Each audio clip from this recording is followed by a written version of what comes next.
Last night, I dreamt I went to Manderley again.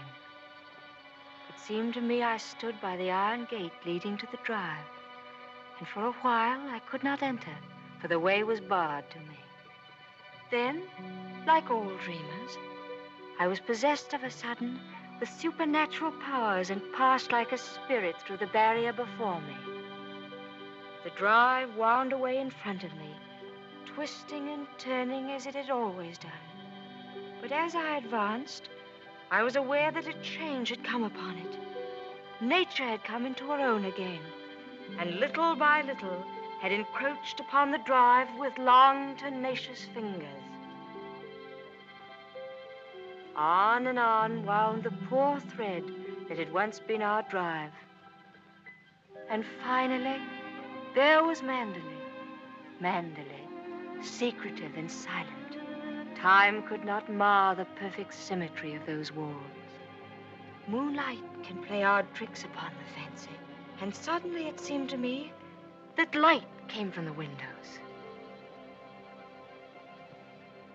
And then a cloud came upon the moon and hovered an instant like a dark hand before a face.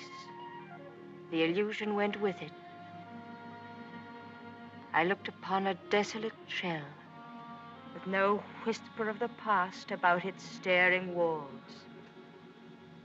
We can never go back to Manderley again. That much is certain. But sometimes, in my dreams, I do go back to the strange days of my life, which began for me in the south of France.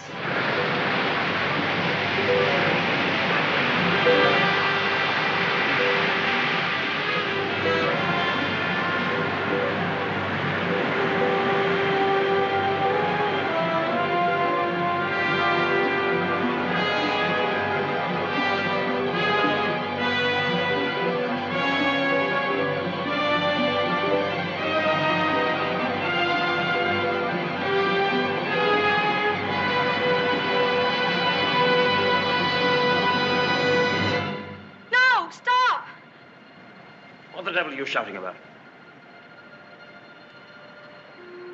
Who are you?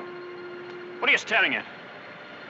I'm sorry, I didn't mean to stare, but I only thought... Oh, you did it. Well, what are you doing here? I was only walking. Well, get on with your walking. Don't hang about here screaming.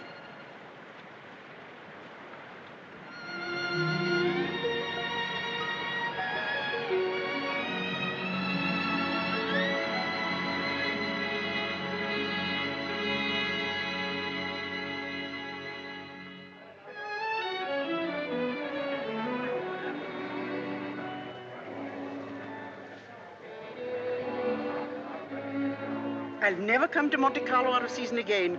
Not a single well-known personality in the hotel. Stone cold. Waiter, garçon, call him. Tell him to get me some... Why, it's Max de Winter. How do you do?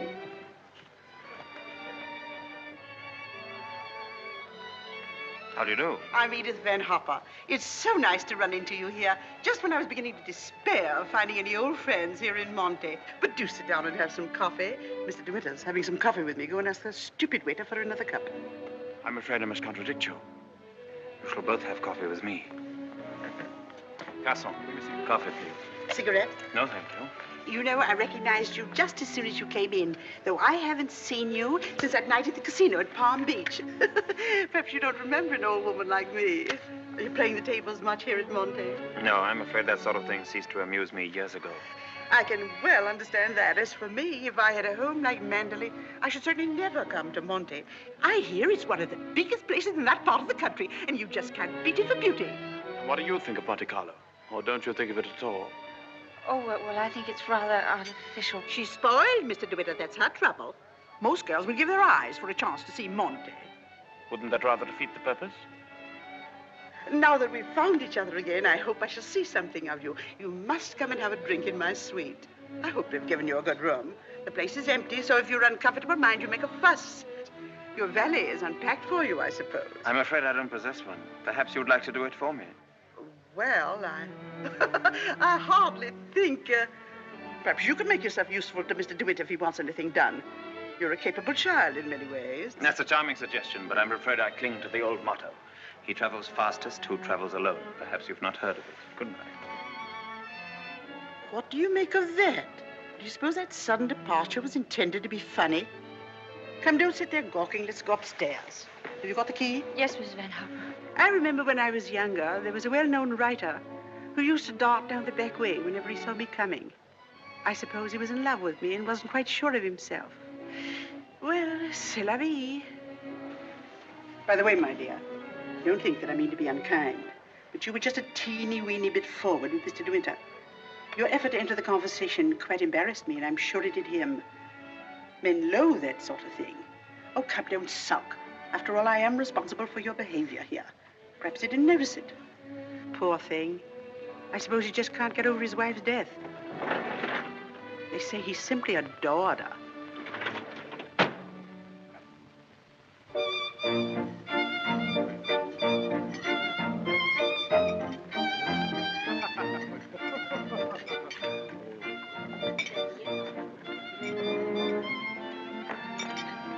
Louis, prenez la commande.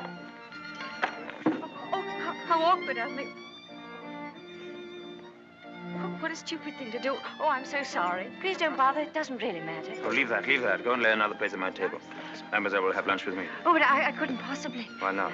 Oh, well, please don't be polite. It's very kind of you, but I'll be all right if they just change the cloth. I wasn't being polite. I should have asked you to have lunch with me, even if we hadn't upset the vase so clumsily. Come along. We needn't talk to each other if we don't feel like it. Well, thank you very much.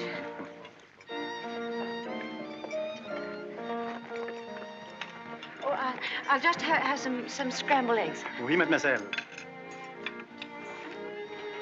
What's happened to your friend? Oh, she's ill in bed with a cold. I'm sorry I was so rude to you yesterday. The only excuse I can offer is that I've become boorish through living alone. You weren't really. You simply wanted to be alone and... Tell me, is Mrs. Van Hopper a friend of yours or just a relation? No, she's my employer. I'm what is known as a paid companion. I didn't know companionship could be bought. I looked up the word companion in the dictionary once. It said, a friend of the bosom. I don't envy you the privilege. Well, she's very kind, really, and I have to earn my living. Haven't you any family? No, my mother died years and years ago, and then there was only my father, and he died last summer. And then I took this job. How rotten for you. Yes, it was rather, because, you see, we got on so well together. You and your father? Yes, he was a lovely person, very unusual. What was he? A painter. Ah, was he a good one? Well, I thought so, but people didn't understand him. Yes, that's often the trouble. He painted trees. At least, it was one tree. You mean he painted the same tree over and over again? Yes, you see, he had a theory that if you should find one perfect thing or place or person, you should stick to it. Do you think that's very silly? Not at all. I'm a firm believer in that myself. And what did you find to do with yourself while he was painting his tree? Well, I sat with him and I sketched a little. I don't do it very well, though. Oh, you're going sketching this afternoon? Yes. Where? I haven't made up my mind. I'll drive you somewhere in the car. Oh, no, please, I didn't mean... Oh, nonsense. Finish up that mess and we'll get along. Thank you, it's very kind of you, but I'm not very hungry. Oh, come on, eat it up like a good girl.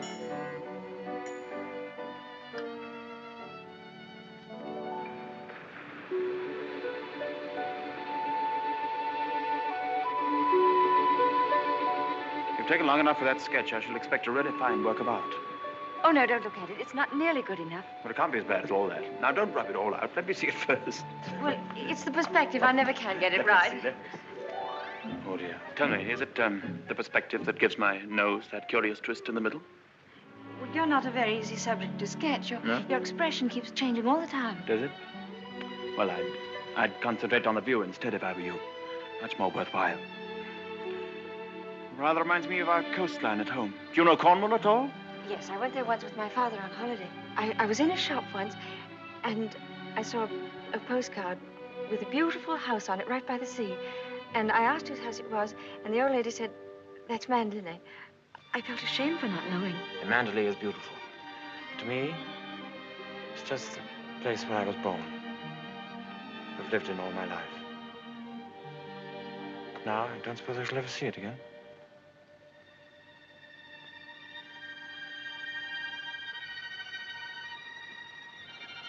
We're lucky not to be home during the bad weather, aren't we? I can't ever remember enjoying swimming in England till June, can you? The water's so warm here that I could stay in all day. There's a dangerous undertow, and there's a man drowned here last year. I never have any fear of drowning, have you?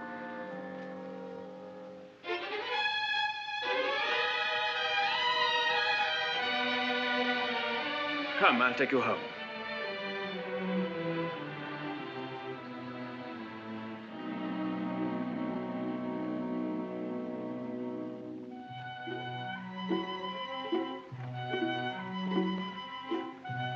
Oh, yes. I know Mr. DeWitt well. I knew his wife, too. Before she married, she was the beautiful Rebecca Hildreth, you know.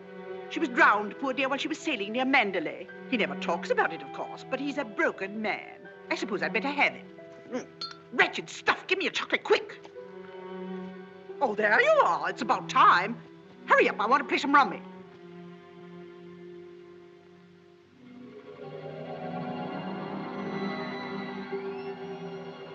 She was the beautiful Rebecca Hildreth, you know.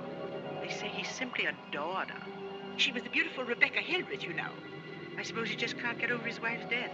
She was the beautiful Rebecca Hildreth, you know. But he's a broken man. Bonjour. Well, where are you going? Oh, I thought I'd take a tennis lesson. I see. I suppose you've had a look at the pro, and he's desperately handsome, and you've conceived a schoolgirl crush on him. All right, go ahead and make the most of it. Off duty? Oh, yes, Mrs. Van Hopper's cold's turned into flu, so she's got to train nurse. I'm sorry for the nurse. You keen on tennis? No, not particularly. That's good. We'll go for a drive.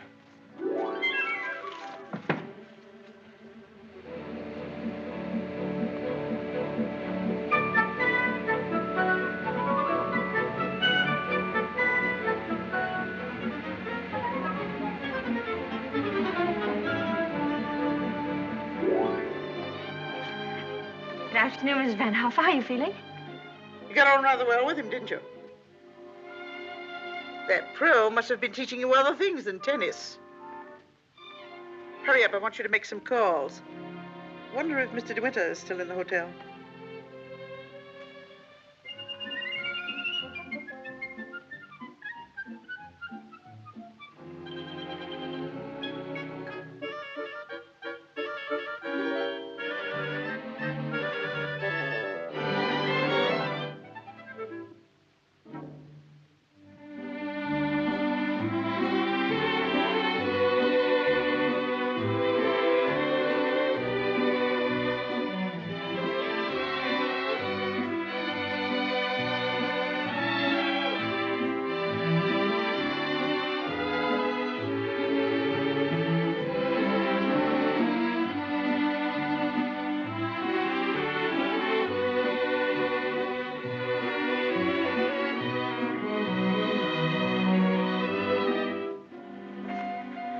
May I go now?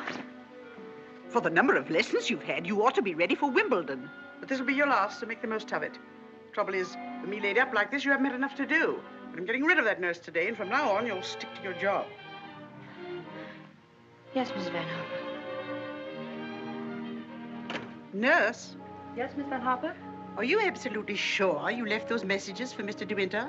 Why, yes, madame. I simply can't believe it. He would most certainly have called me back. Oh, well, poor boy. I simply hate to see him so alone.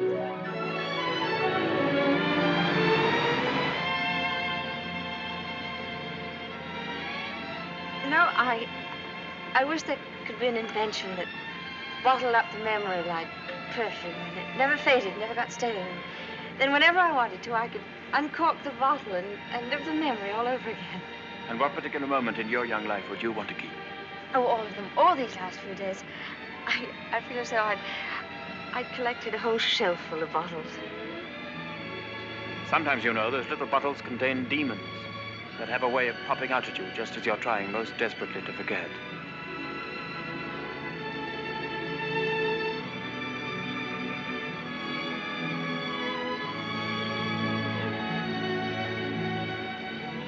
Stop biting your nails.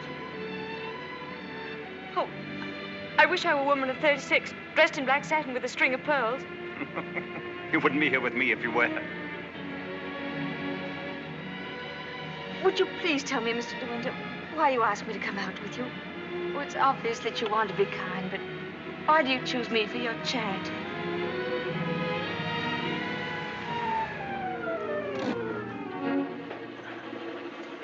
I asked you to come out with me because I wanted your company. You've blotted out the past for me more than all the bright lights of Monte Carlo. But if you think I just asked you out of kindness or charity, you can leave the car now and find your own way home. Go on, open the door and get out.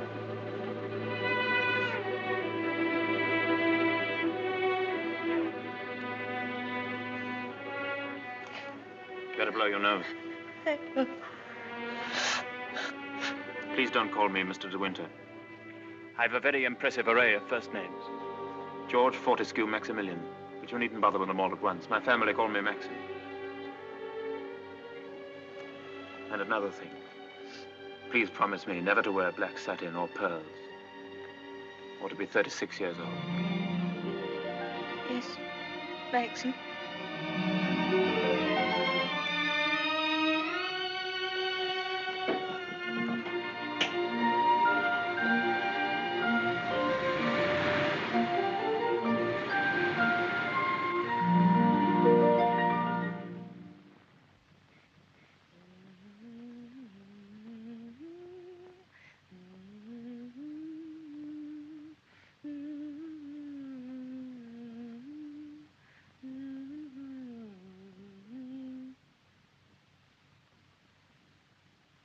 For the love of Pete, come here. What do you think? My daughter's engaged to be married. Oh, really? How nice. We must leave for New York at once. Get reservations on the Aquitania, and we'll take the 12:30 train for Cherbourg. Hurry up and get in a maid to help with the packing. We've no time to waste. Go on and don't dawdle. Mr. De Winter, please. Oh, he's gone out riding. He won't be back till noon. Oh. Well, give me the porter, please.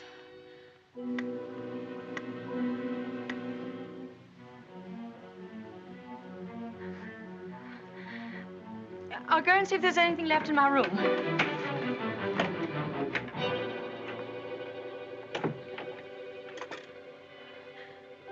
Has Mr. De Winter come in yet? Oh, he has. Would you connect me, please?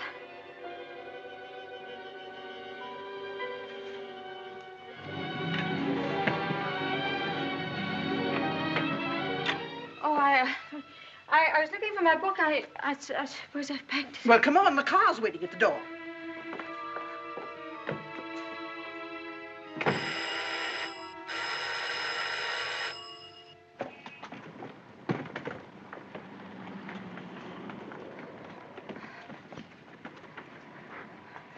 I'd like to leave a forwarding address if they happen to find that book.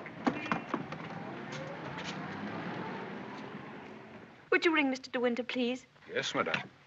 182.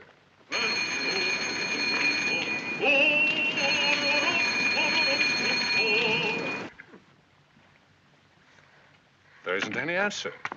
Thank you. Tell her to hurry up. Yes, madam. I was looking for Mr. De Winter. Mr. De Winter just ordered breakfast in his room, mademoiselle.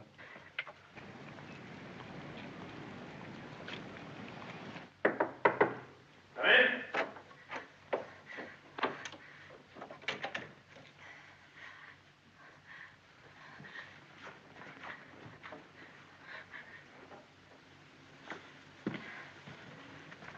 Hello. What are you doing here? Anything the matter? I've come to say goodbye. We're going away. What on earth are you talking about? It's true, we're going now, and I was afraid I wouldn't see you again.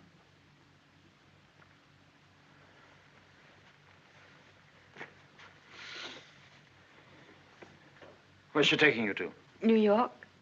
I don't want to go. I shall hate it. I shall be miserable.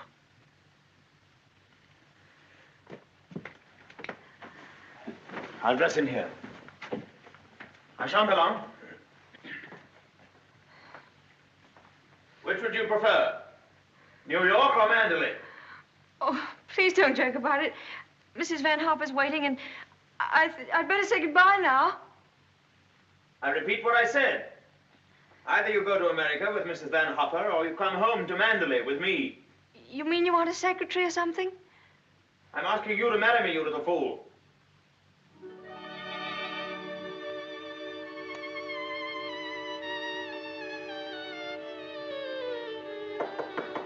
Come in. Is that my food? I'm famished. I didn't have any breakfast.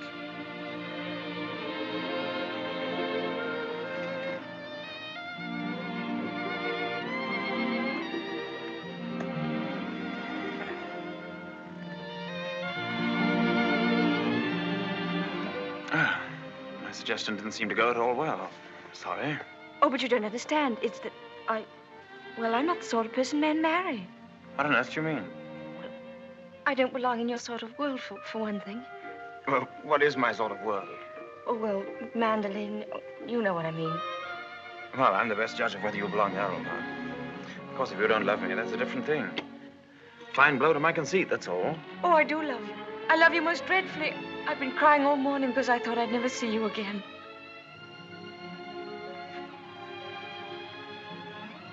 Bless you for that. I'll remind you of this one day. You won't believe me. It's a pity you have to grow up. Oh, now that's settled. You may pour me out some coffee.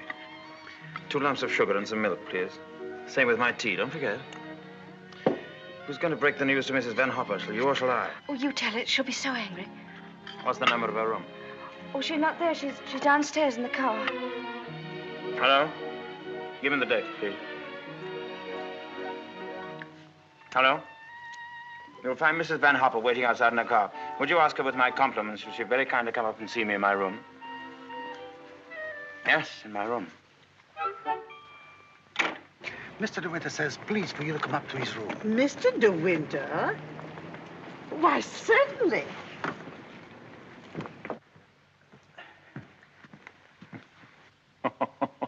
This isn't at all your idea of a proposal, is it?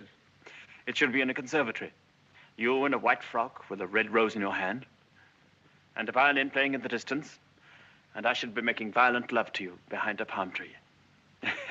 Poor darling. Never mind. Oh, I don't mind. Don't worry, don't worry. You won't have to say a word.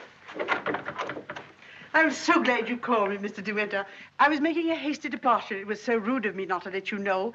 But a cable came this morning announcing that my daughter is engaged to be married. That's rather a coincidence, Mrs. Van Hopper. I asked you up here in order to tell you of my engagement. You don't mean it? Oh, how perfectly wonderful. How romantic. Who is the lucky lady? I apologize for depriving you of your companion in this abrupt way. I do hope it won't inconvenience you too greatly. When did all this happen? Just now, Mrs. Van Hopper. Just a few minutes ago. I simply can't believe it. And I suppose I ought to scold you for not having breathed a word of all of this to me. What am I thinking of? I shall give you both my congratulations and my blessings. I'm very happy for you both. When and where is the wedding to be? Here, as soon as possible. A whirlwind romance. Splendid. I could easily postpone my sailing for a week. This poor child has no mother, so I shall take responsibility for all the arrangements. Trousseau, reception, and everything, and I'll give the bride away. My luggage. Go down and tell the porter to take everything out of the car. Just a minute. We're most grateful, Mrs. Van Hopper, but I think we'd both prefer to have it all as quiet as possible. And I couldn't possibly allow you to change your sailing plans. Oh, but... No. Dear, I'll go down and see that your luggage is brought back. Thank you, Max.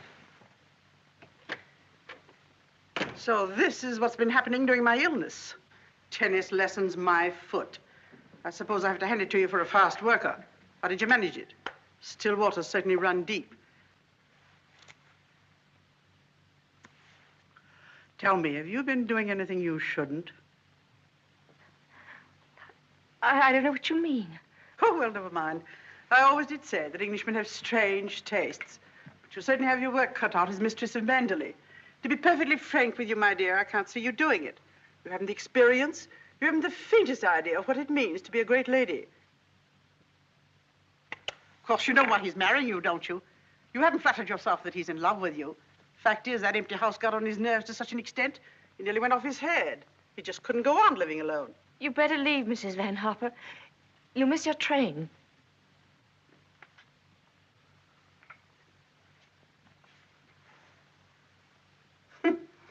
Mrs. De Winter. Goodbye, my dear, and good luck.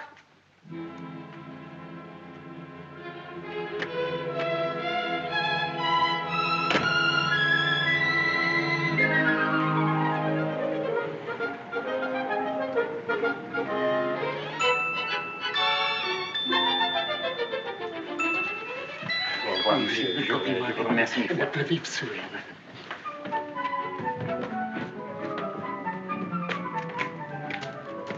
Monsieur, vous avez oublié votre carnet de mariage. Oh, What did he say? he says I've forgotten the proof that we're married. Oh, good heavens.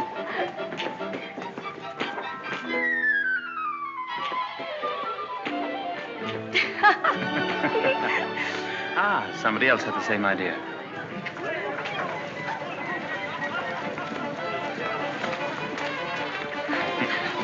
Isn't she sweet? Yes. You'd have liked a bridal veil, wouldn't you? Or at least...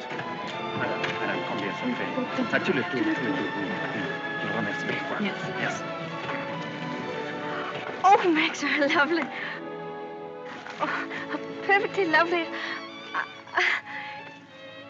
Oh, perfectly lovely.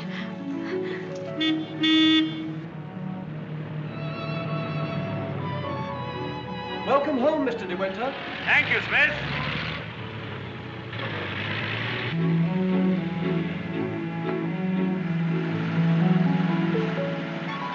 Cold, darling? Yes, just a little bit.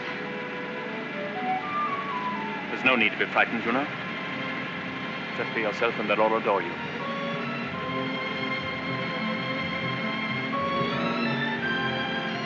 You don't have to worry about the house at all. Mrs. Danvers is the housekeeper. Just leave it to her.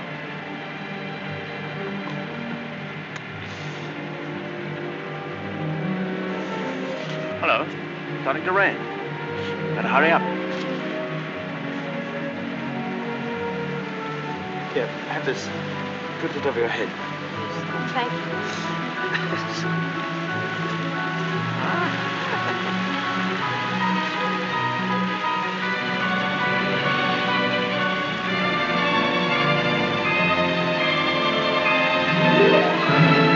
That's it. That's Manderley.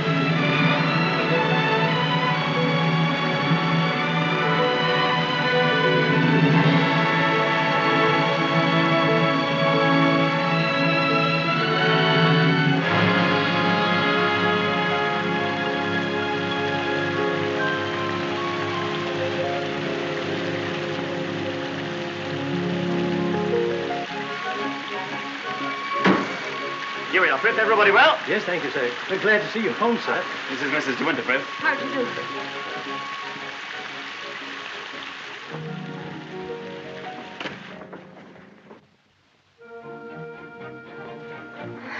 I didn't expect the whole staff to be in attendance. Mr. Danvers' orders, sir. Oh. Sorry about this. Won't take long.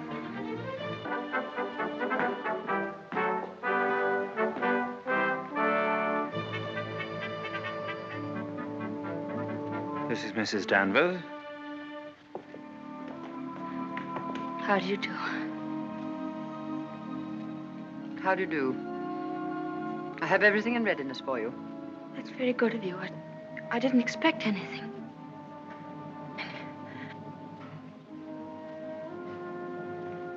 I think we'd like some tea, Frith. Ready in the library, sir. Come along, darling.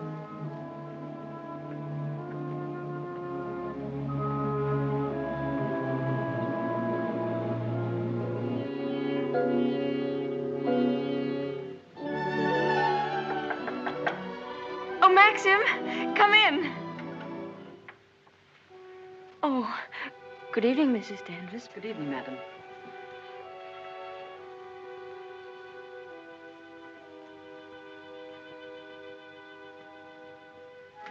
I hope Alice was satisfactory, madam. Oh, yes, thank you. Perfectly. She's the parlor maid. She'll have to look after you until your own maid arrives. Oh, but I haven't a maid. I'm sure Alice will do very nicely. I'm afraid that would not do for very long, madam. It's usual for ladies in your position to have a personal maid. I hope you approve the new decoration of these rooms, madam. Oh, I didn't know it'd been changed. I hope you haven't been to too much trouble. I only followed out Mr. De Winter's instructions. Oh, well, what did it look like before? It had an old paper and different hangings. It was never used much, except for occasional visitors. Oh, then it wasn't Mr. De Winter's room originally. No, madam. He's never used the east wing before. Of course, there's no view of the sea from here. The only good view of the sea is from the west wing. The room's very charming, and I'm sure I'll be comfortable. If there's anything you want done, madam, you have only to tell me. I suppose you've been at Manderley for many years, longer than anyone else. Not so long as Frith. He was here when the old gentleman was living, when Mr. De Winter was a boy. Oh, I see, and you didn't come till after that. I came here when the first Mrs. De Winter was a bride.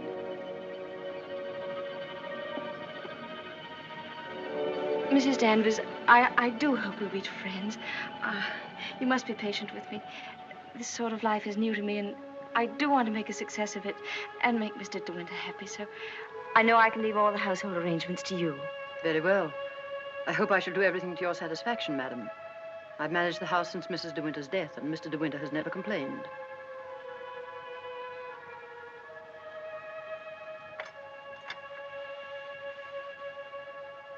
I think I'll go downstairs now.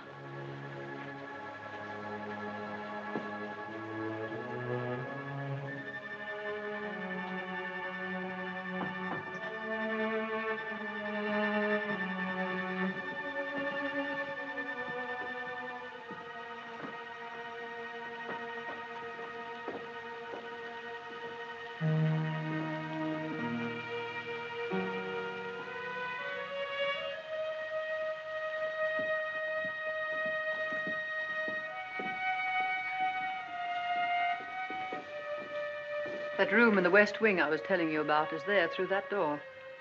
It's not used now. It's the most beautiful room in the house. The only one that looks down across the lawns to the sea. It was Mrs. De Winter's room.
morning.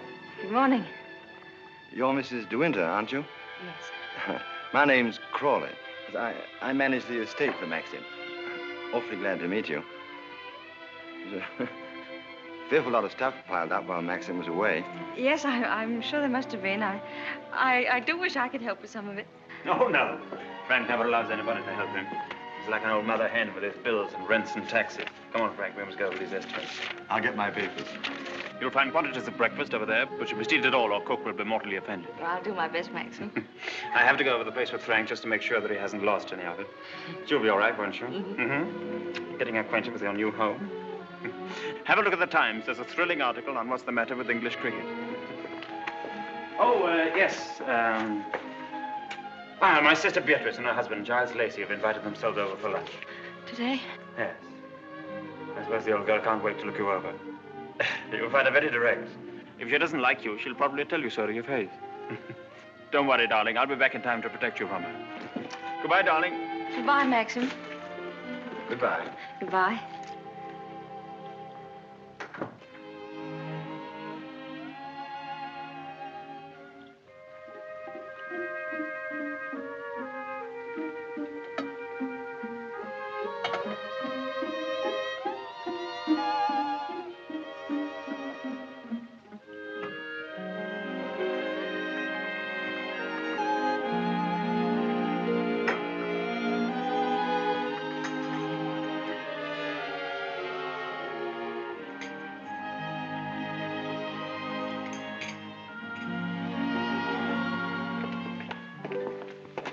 Good morning, madam. Good morning, Frith.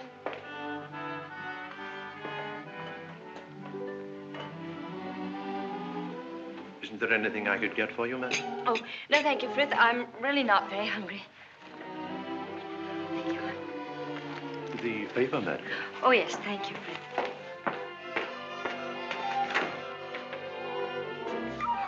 Madam. I slipped. Oh, thank you, Frith.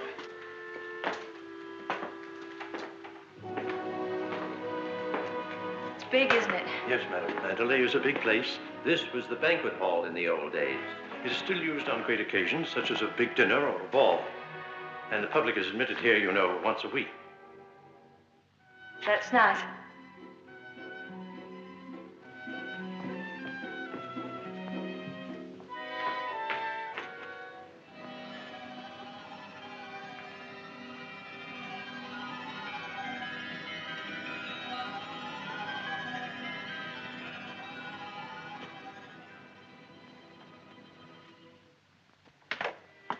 I beg pardon, madam.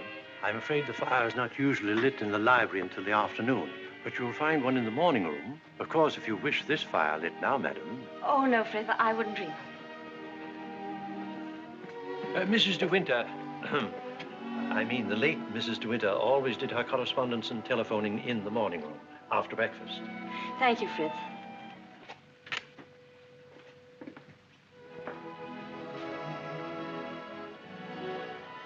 Is anything wrong, madam? Oh, no. Which way is the morning room? Oh, it's that door there, on the left. Oh, yes, thank you.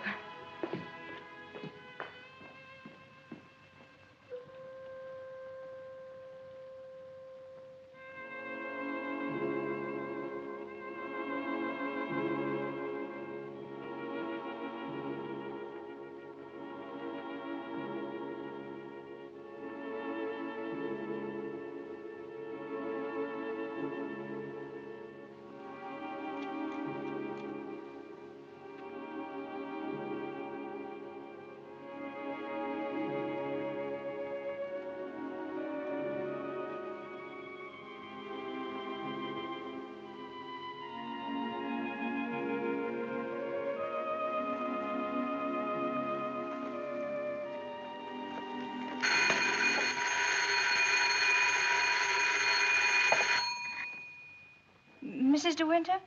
Oh, I'm afraid you've made a mistake. Mrs. De Winter's been dead for over a year. Oh, I mean... Oh, that was the house telephone, madam. Probably the head gardener wishing instructions. Did you want to see me, Mrs. Danvers? Mr. De Winter informed me that his sister, Mrs. Lacey, and Major Lacey are expected for luncheon. I'd like to know if you approve of the menu. Oh, well, I'm sure it's very suitable, very nice indeed. You'll notice, madam, that I've left a blank space for the sauce. Mrs. De Winter was most particular about sauces. Let's have whatever you think that Mrs. De Winter would have ordered. Thank you, madam. When you've finished your letters, Robert will take them to the post. My letters? Oh, yes, of course. Thank you, Mrs. Danvers.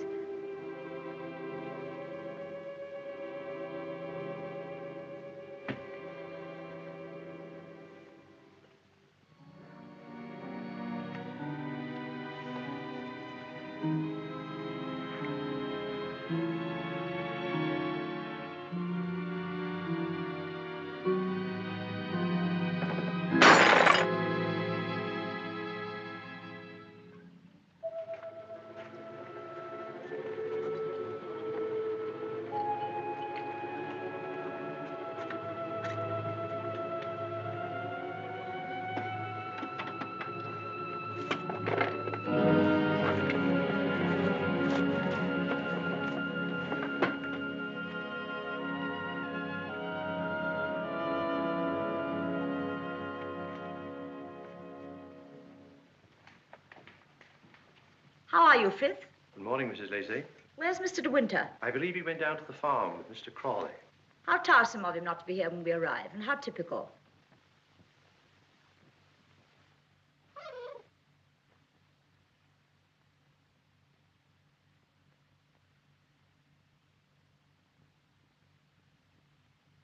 I must say old Danvers keeps the house looking lovely. She certainly learnt that trick of arranging flowers from Rebecca. I wonder how she likes it now, being ordered about by an ex-chorus girl. Now, where on earth did you get the idea she's an ex-chorus girl? He picked her up in the south of France, didn't he? What if he did? Well, I mean to say, there you are.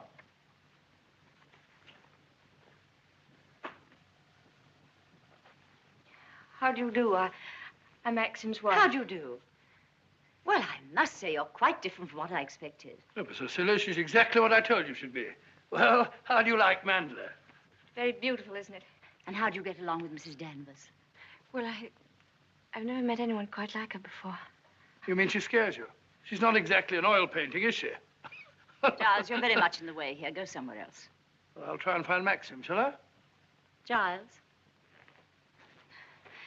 I didn't mean to say anything against Mrs. Danvers. Oh, there's no need for you to be frightened of her. But I shouldn't have any more to do with her than you can help. Shall we sit down? Oh, yes, please. You see, she's bound to be insanely jealous at first. And she must resent you bitterly. Why should she? Don't you know? I should have thought Maxine would have told you.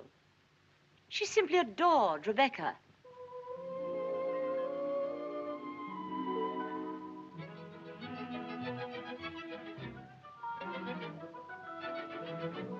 How are you, Robert? Quite well, thank you, madam. Still having trouble with your teeth? Unfortunately, yes, madam. You should have them out. All of them. Wretched nuisances, teeth. Thank you, madam. What a plateful. Do you hunt? No, I don't. I'm afraid I don't even ride. Oh, have to ride down here. We all do. Which do you ride, side saddle or astride? Oh, yes, of course, I forgot you don't, do you? You must. Nothing else to do down here.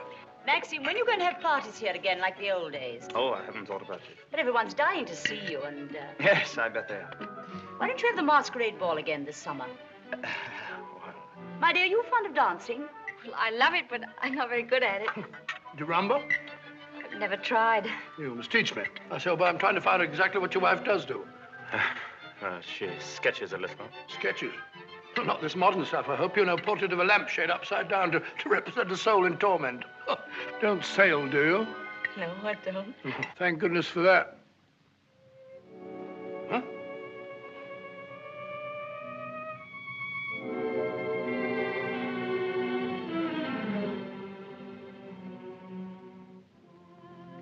You're very much in love with Maxim, aren't you?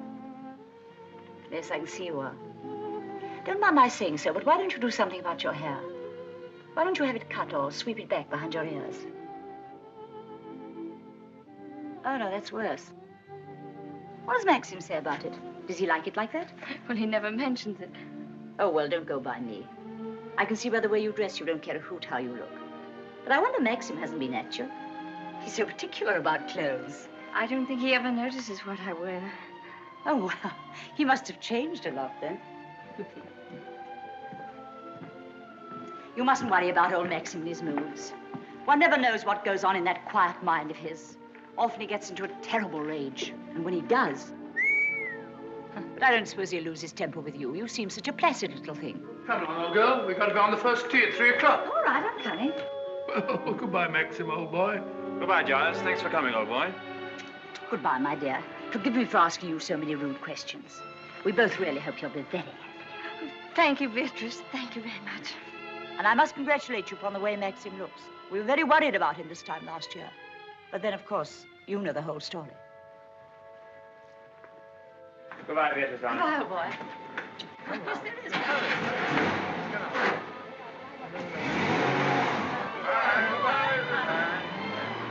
Well, thank heavens they've gone. Now we can have a walk about the place. Looks as though we might have a shower, but you won't mind that, will you? No, but wait a minute. I'll go upstairs and get a coat. There's a heap of Macintoshes in the flower room. Robert, run and get a coat from the flower room for Mrs. De Winter, will you? What do you think of Beatrice? Oh, I liked her very much, but she kept saying that I was quite different from what she expected. What the devil did she expect?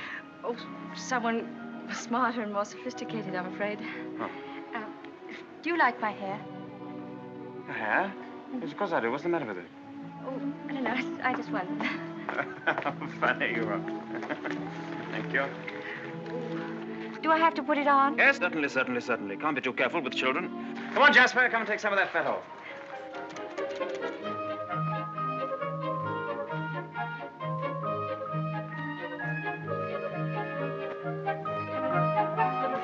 Jasper! Here, not that way. Come here.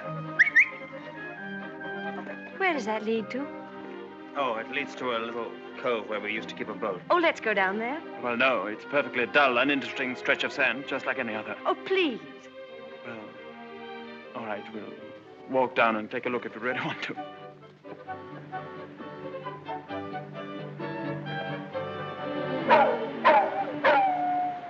That's Jasper. There must be something wrong. Perhaps he's hurt himself. No, he's all right. Leave him alone. Don't you think I'd better go and see? Don't bother about him, I tell you. He can't come to any harm. He'll find his own way back.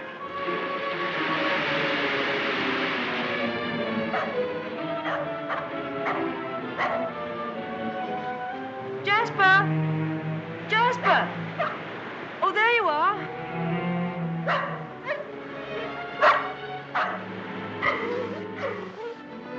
What do you want in there, Jasper? Come on. Come on.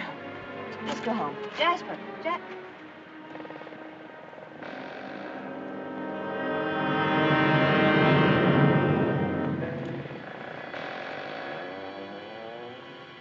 Oh. I didn't know that there was anybody. I know that dog. He comes for the house. He ain't yourn. No, he's Mr. De Winter's dog. Have you anything I could tie him with?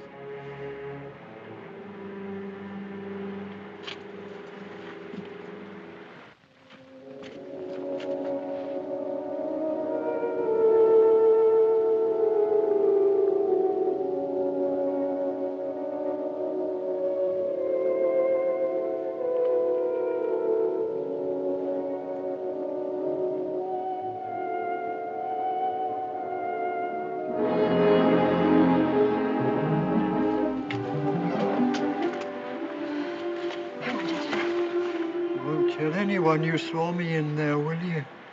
Don't you belong on the estate? I wasn't doing nothing. I was just putting my shells away. She's gone in the sea, ain't she? She'll never come back no more. No, she'll never come back. Come on, Jasper.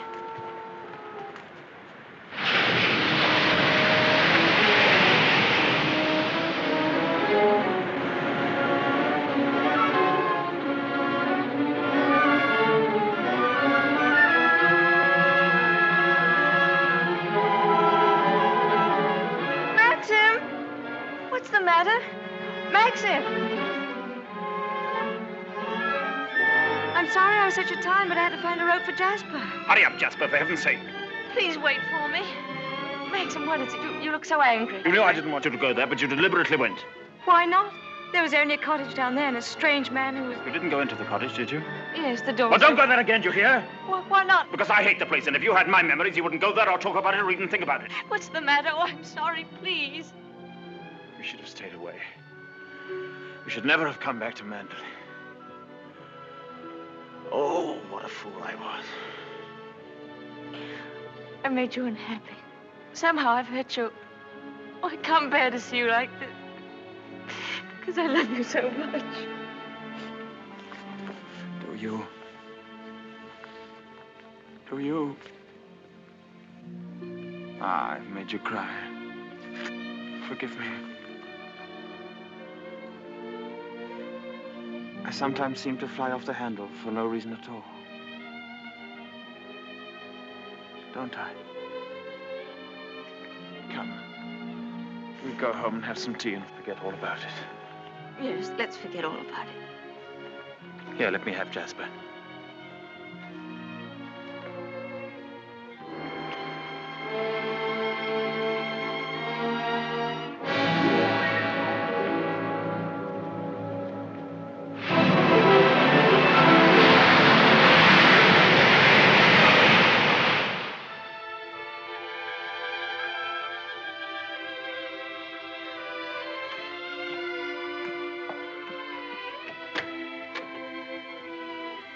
Hello, come in. Oh, please don't get up, Mr. Crawley.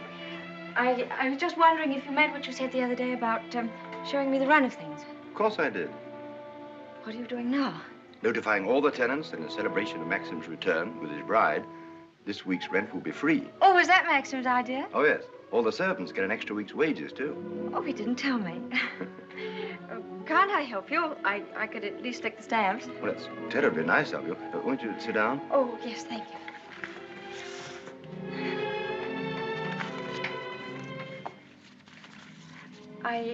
I was down at the cottage on the beach the other day. There was a man there, a queer sort of person. Jasper kept barking at him. Oh, yeah. Must have been Ben. Excuse me. He's quite harmless. We give him odd jobs now and then. That cottage place seemed to be going to rack and ruin. Why isn't something done about it? Well, I think if Maxim wanted anything done about it, he'd tell me. Are those all Rebecca's things down there? Yes. Yes, they are. What did she use the cottage for? The boat used to be moored near there. What boat? What happened to it? Was that the boat she was sailing in when she was drowned? Yes. Capsized and sank. She was washed overboard. Wasn't she afraid to go out like that alone? She wasn't afraid of anything. Where did they find her? Near Edgecombe. About 40 miles up channel, about 2 months afterwards. Maxim went up to identify her. It was horrible for him. Yes, it must have been. Mr. Crawley, please don't think me morbidly curious. It isn't that. It's just that I feel at such a disadvantage. All the time, whenever I meet anyone, Maxim's sister or even the servants, I know they're all thinking the same thing. They're all comparing me with her, with Rebecca. Oh, you mustn't think that. I can't tell you how glad I am that you married Maxim. It's going to make all the difference to his life. And from my point of view, it's very refreshing to find someone like yourself who's not entirely in tune, shall we say, with Manderley. That's very sweet of you. I dare say I've been stupid, but every day I realize the things that she had and that I lacked. Beauty and wit and intelligence and all the things that are so important in a woman. You have qualities that are just as important. More important, if I may say so. Kindness and sincerity and, if you'll forgive me, modesty mean more to a husband than all the wit and beauty in the world. We none of us want to live in the past. Maxim least of all. It's up to you, you know, to lead us away from it. I promise you I won't bring this up again, but before we end this conversation, would you answer just one more question? If it's something I'm able to answer, I'll do my best. Tell me, what was Rebecca really like?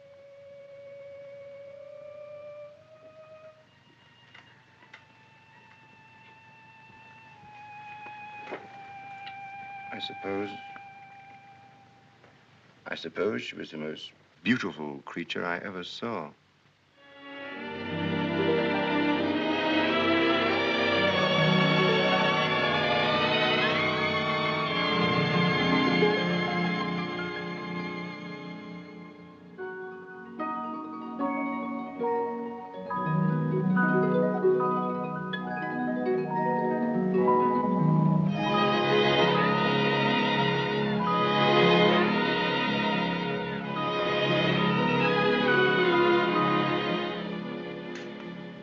Good evening, Max. Hello. The films of the honeymoon have arrived at last. We timed, you think, before dinner?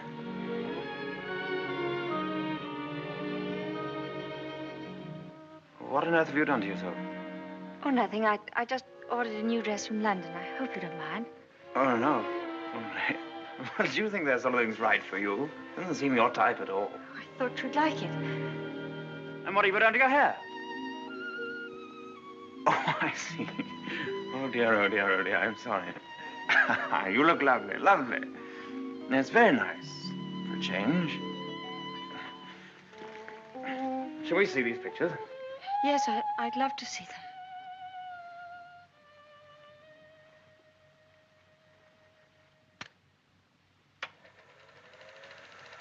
Ah, look now. Oh, look at that. Wasn't it wonderful, darling? Can't we go back there someday? Yes, of course, of course. Ah, look at you. Won't our grandchildren be delighted when they see how lovely you were? Oh, look at you. Yes. Oh, I see. Oh, I like that. Look at that. That's very nice. Oh, remember that. Yes. Oh, I wish our honeymoon could have lasted forever, Max.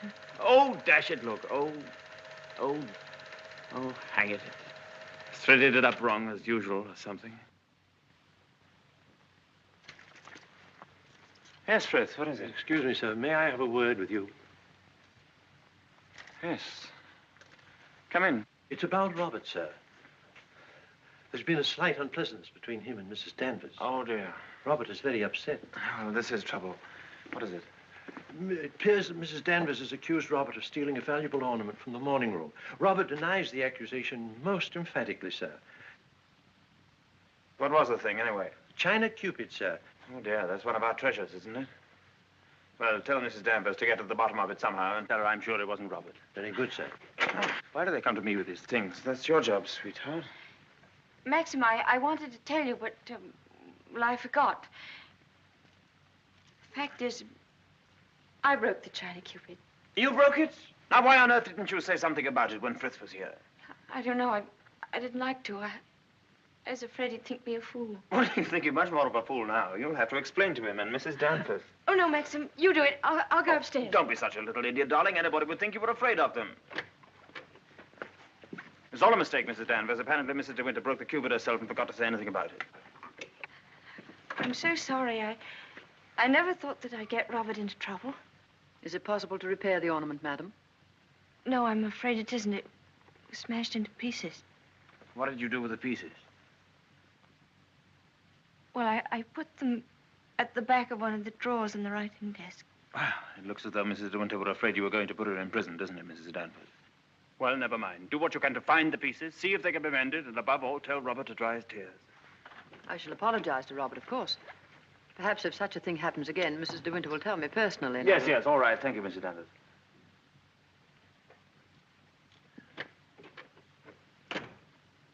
Well, I suppose that clip will hold all right. I don't know.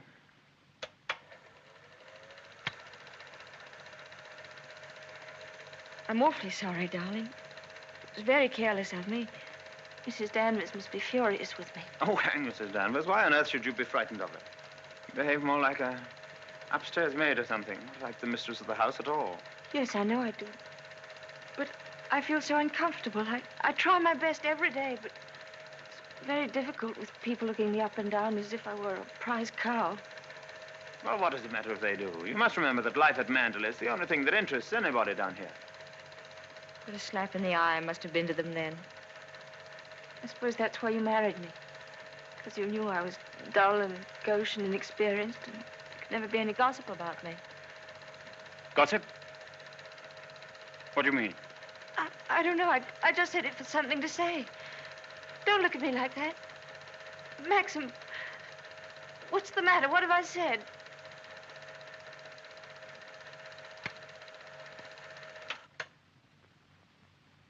Wasn't a very attractive thing to say, was it? No. It was rude, hateful.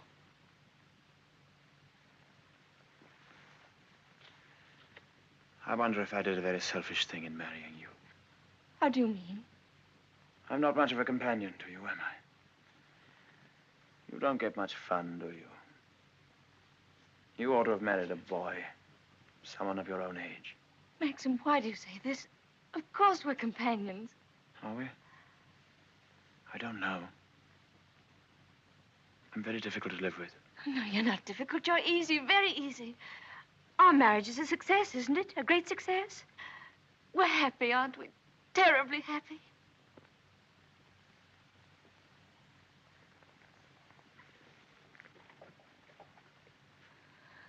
If you don't think we are happy, it would be much better if you didn't pretend.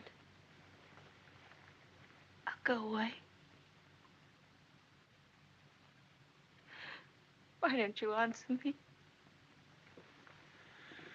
How can I answer you when I don't know the answer myself? If you say we're happy, let's leave it at that. Happiness is something I know nothing about.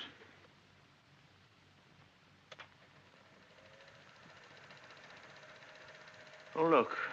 There's the one when I left the camera running on the tripod, remember?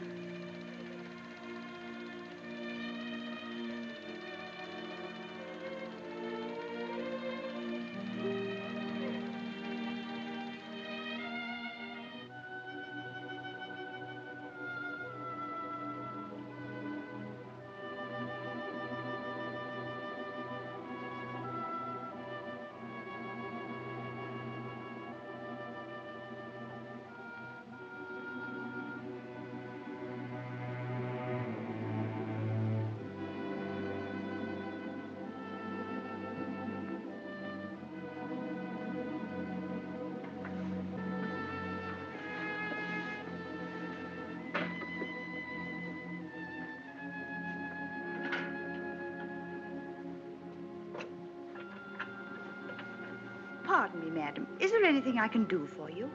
Yes, I'm all right, Hilda. Thank you very much. I'll bring the sandwiches immediately, madam.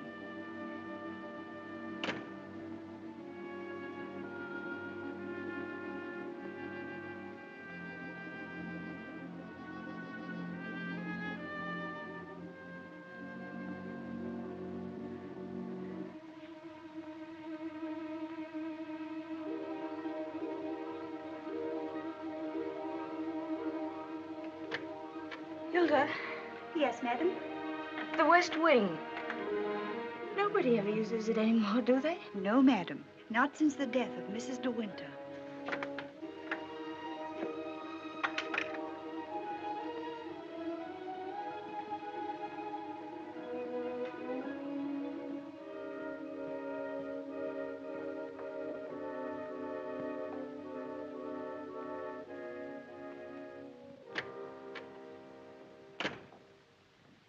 Come along, Mr. Jack, or someone may see you.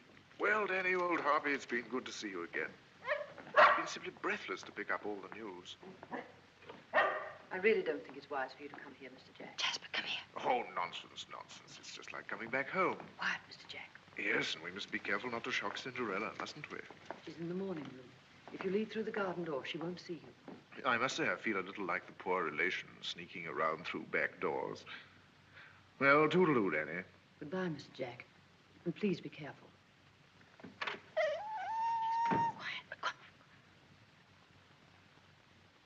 Looking for me? Oh, I didn't make you jump, did I? No, of course not. I didn't quite know who it was. Yes. You're pleased to see me, aren't you, old boy? I'm glad there's someone in the family to welcome me back to Manderley. And, how is dear old Max?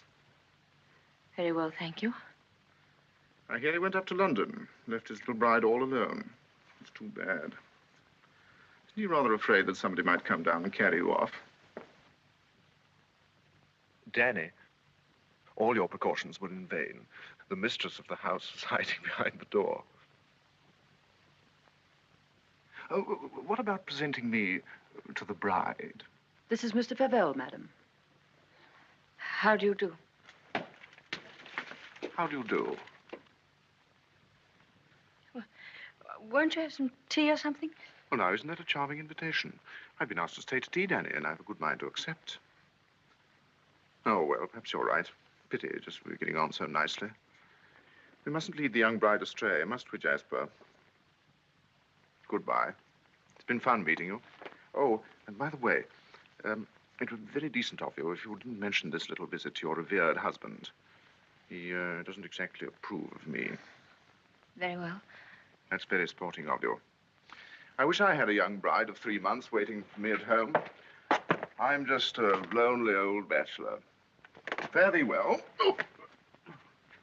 Oh, and I know what was wrong with that introduction. Danny didn't tell you, did she?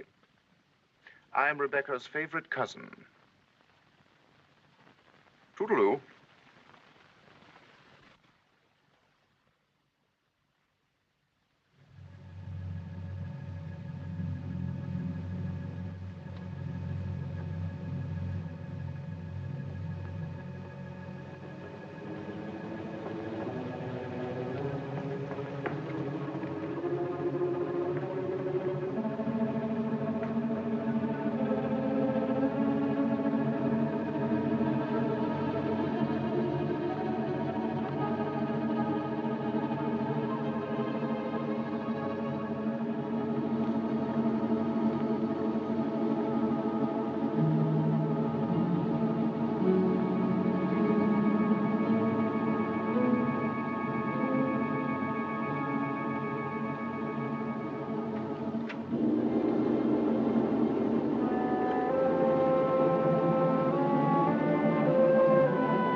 You wish anything, madam?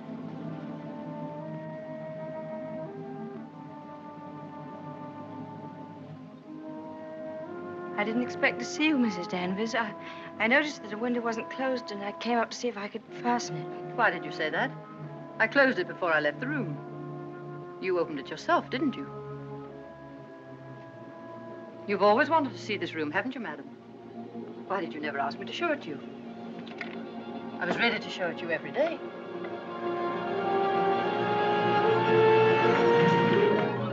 It's a lovely room, isn't it? Loveliest room you've ever seen. Everything is kept just as Mrs. De Winter liked it. Nothing has been altered since that last night. Come, I'll show you her dressing room. This is where I keep all her clothes. You would like to see them, wouldn't you?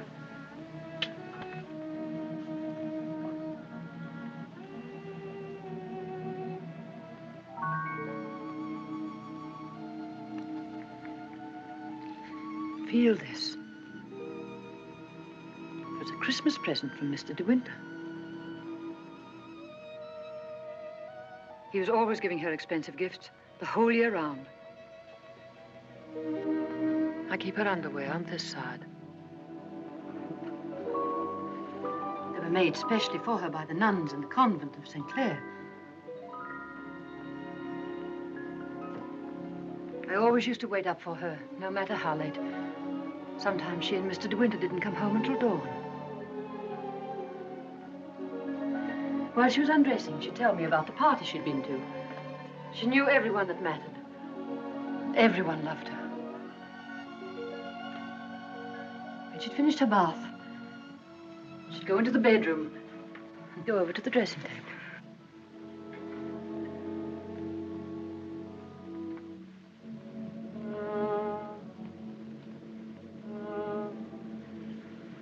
Oh, you've moved her brush, haven't you? There, that's better. Just as she always laid it down.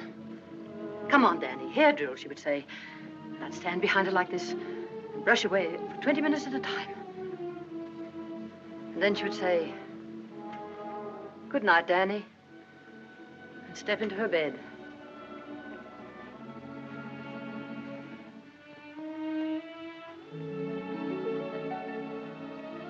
I embroidered this case for her myself, and I keep it here always.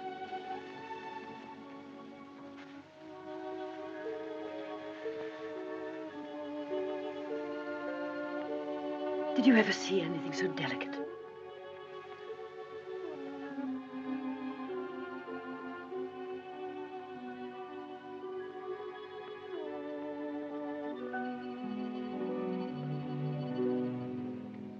Look. You can see my hand through it.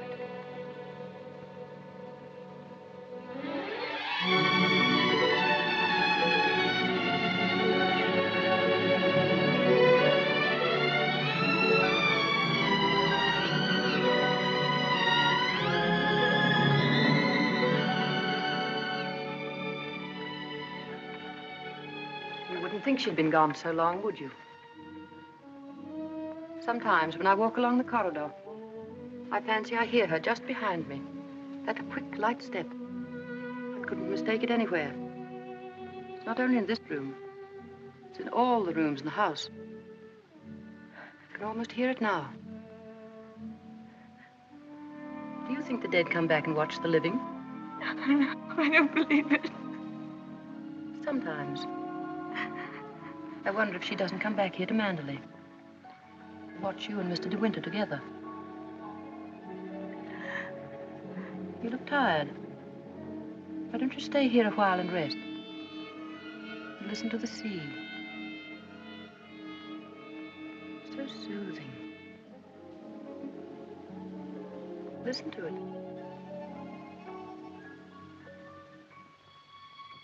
Listen. Listen to the sea.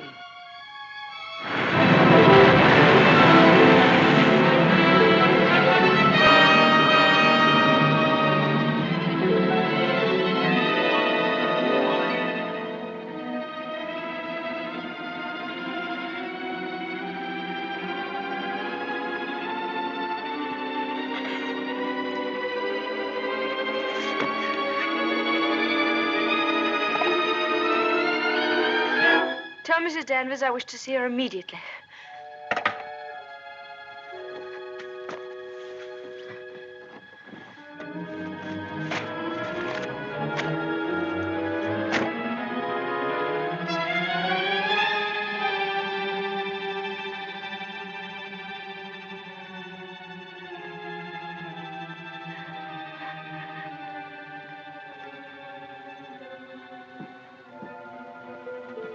You sent for me, madam?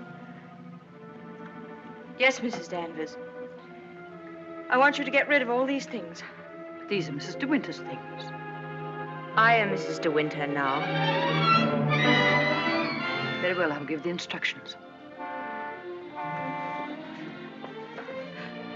Just a moment, please. Mrs. Danvers, I intend to say nothing to Mr. De Winter about Mr. Favel's visit. In fact, I prefer to forget everything that happened this afternoon.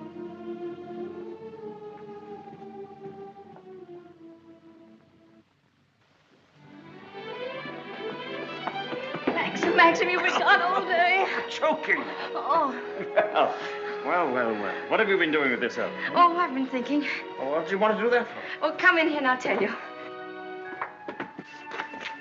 Darling, could we have a costume ball, just as you used to? Now, what put that into your mind? Has Beatrice been at you? No, but I feel that we ought to do something to make people feel that Manderley is just the same as it always was. Oh, please, darling, could we? You don't know what it would mean, you know. You would have to be a hostess to hundreds of people. All the county. And a lot of young people will come up from London and turn the house into a nightclub. Oh, yes, but I want to. Oh, please. I've never been to a large party, but I could learn what to do, and I promise you, you wouldn't be ashamed of me.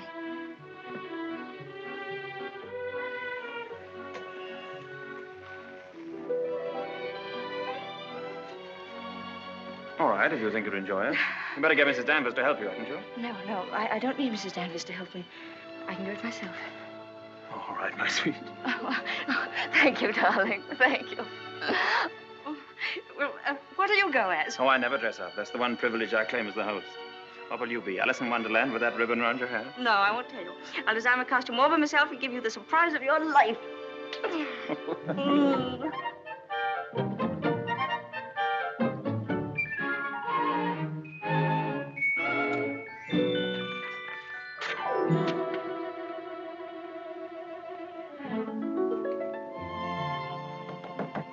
Come in.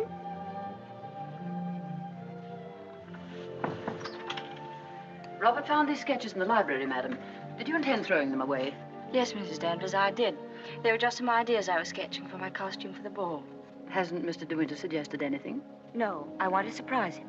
I don't want him to know anything about it. I merely thought that you might find a costume among the family portraits that would suit you. Oh, you mean those at the top of the stairs? I'll go and look at them.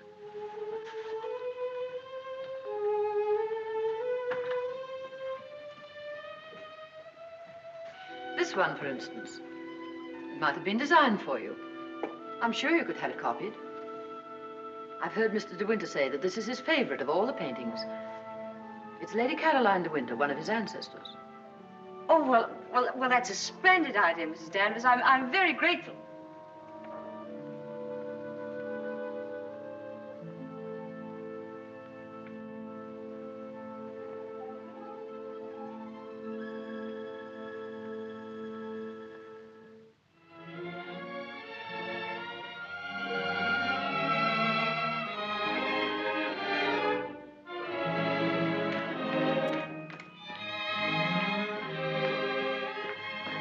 Everything under control, Frith? Yes, thank you. Excuse me, sir. Are you supposed to be a schoolmaster? Oh, no. This is just my old cap and gown. Certainly makes a very nice costume, sir. And economical, too. Yes, that was the idea.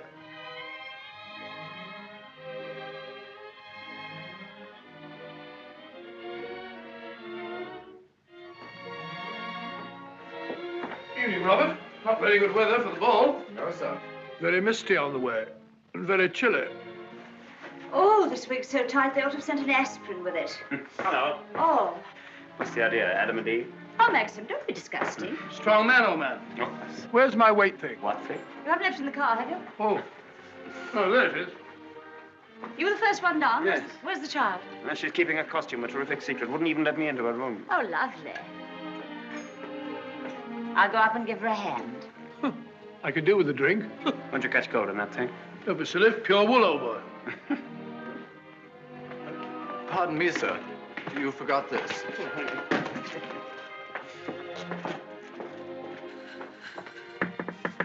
Here I am, dear. It's Bee. I've come to give you a hand. Oh, please don't come in, Beatrice. I don't want anyone to see my costume. Oh. Oh, well, you won't be long, will you? Because the first people will be arriving any moment. Now, you're sure that's where that should be? Yes, madam, it's just right. Oh, isn't it exciting? Indeed it is, madam. I've always heard of the Manderley ball, and now I'm really going to see one. Sure, there'll be no one there to touch you, madam. Do you really think so? Now, where's my fan? Now, you're sure I look all right? You look ever so beautiful. Well, here goes.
Good evening, Mr. De Winter.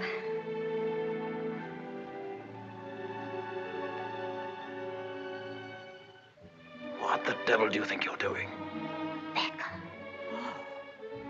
But it's the picture, the one in the gallery. What is it? What have I done? Go and take it off. Doesn't matter what you put on, anything will do. What are you standing there for? Didn't you hear what I said? Sir George and Lady Moore. Dudley Tennant, Admiral and Lady Burbank.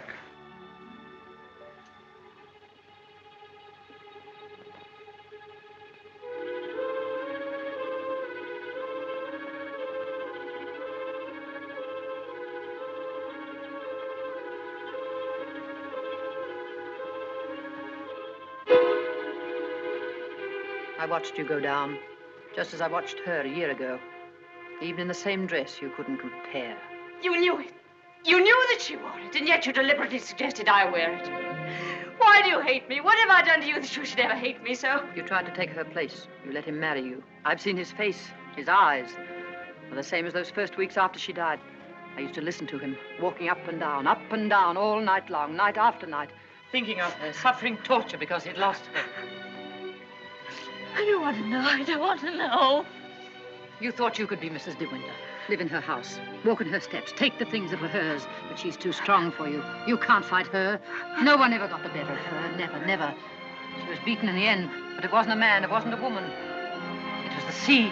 Oh, stop it, stop it, oh, stop it.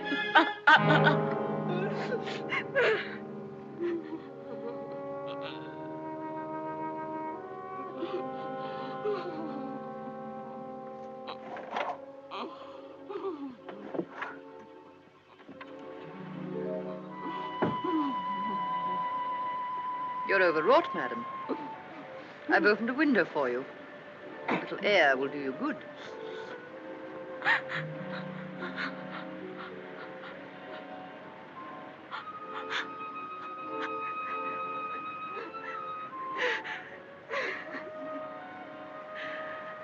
Why don't you go? Why don't you leave Manderley? He doesn't need you. He's got his memories. He doesn't love you. He wants to be alone again with her. You've nothing to stay for. You've nothing to live for, really, have you? Look down there. It's easy, isn't it? Why don't you? Why don't you? Go on. Go on. Don't be afraid.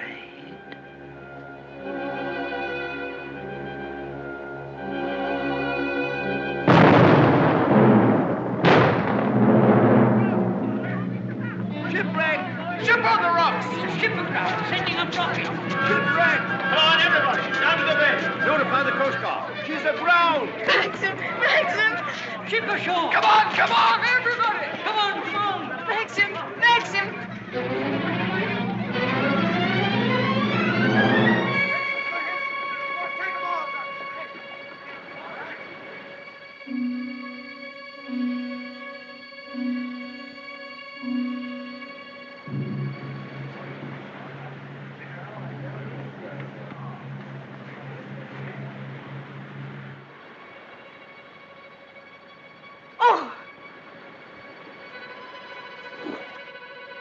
Ben, have you seen Mr. De Winter anywhere? She won't come back, will she? You said so. Who, Ben? What do you mean? Ah, the other one.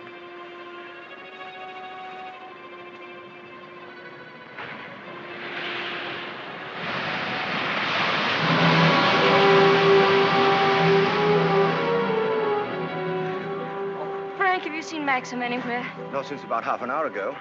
I thought he'd gone up to the house. No, he hasn't been in the house at all, and I'm afraid something might have happened to him. Frank, what's the matter? Is anything wrong? There is something wrong. Well, the diver who went down to inspect the bottom of the ship came across the hull of another boat. A little sailboat. Frank, is it? Yes. It's Rebecca's. How did they recognize it? was a local man.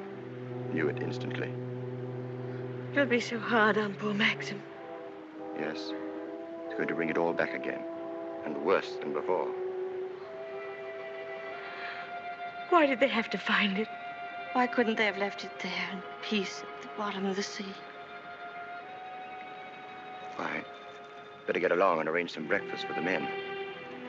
All right, Frank, I'll go and look for Max.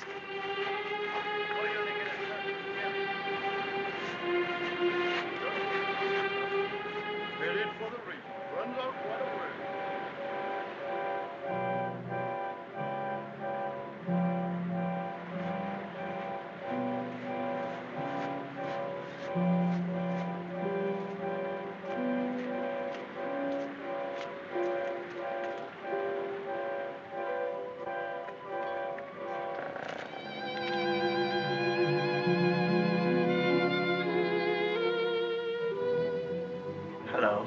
Maxim! You haven't had any sleep. Have you forgiven me? Forgiven you? What have I got to forgive you for? For last night, my stupidity about the costume. Oh, that. I'd forgotten. I was angry with you, wasn't I? Hmm. Maxim, can't we start all over again? I don't ask that you should love me. I won't ask impossible things. I'll be your friend, your companion. I'll be happy with that.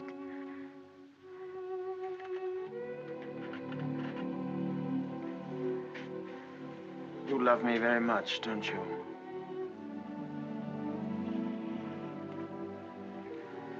But it's too late, my darling. We've lost our little chance of happiness. No, Maxim, no. Yes. It's all over now. The thing's happened. The thing I've dreaded day after day. Night after night. Maxim, what are you trying to tell me? Rebecca has won.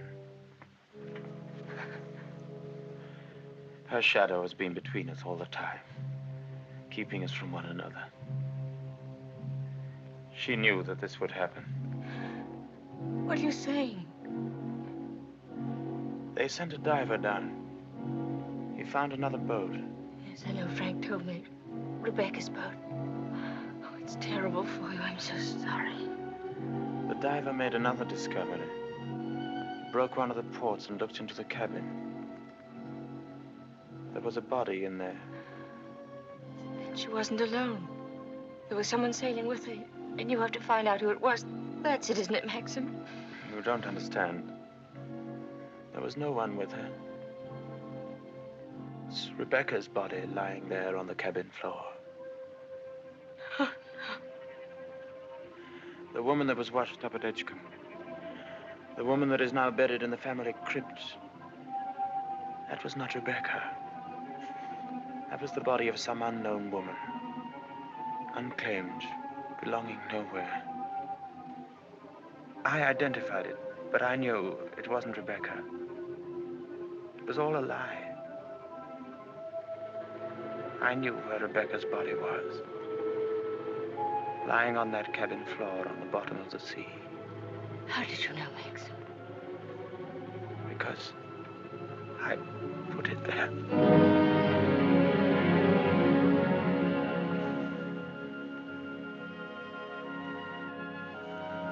Will you look into my eyes and tell me that you love me now?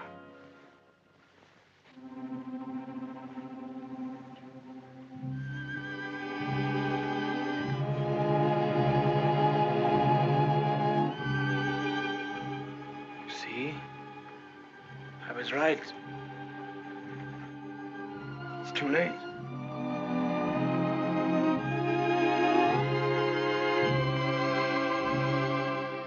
No, it's not too late. You're not to say that. I love you more than anything in the world. Oh, please, Maxim, kiss me, please. No. It's no use. It's too late. Oh, we can't lose each other now. We must be together always. No secrets, no shadows. We may only have a few days. A few hours.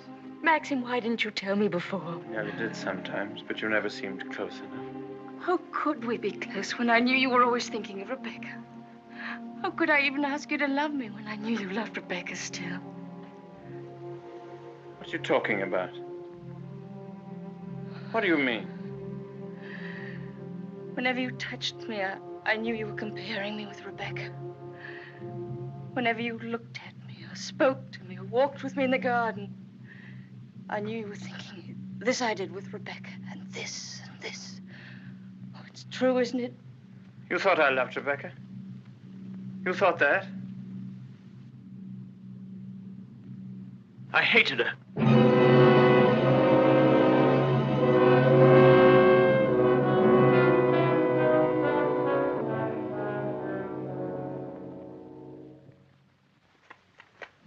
Oh, I was carried away by her. Enchanted by her, as everyone was. And when I was married, I was told I was the luckiest man in the world. She was so lovely, so accomplished, so amusing. She's got the three things that really matter in a wife, everyone said. Breeding, brains, and beauty. And I believed them completely. But I never had a moment's happiness with her. She was incapable of love, or tenderness, or decency. You didn't love her. You didn't love her. Do you remember that cliff where you first saw me in Monte Carlo? Well, I went there with Rebecca on our honeymoon. That was where I found out about her. 4 days after we were married. She stood there laughing, her black hair blowing in the wind, and told me all about herself. Everything. Things I'll never tell a living soul. I wanted to kill her.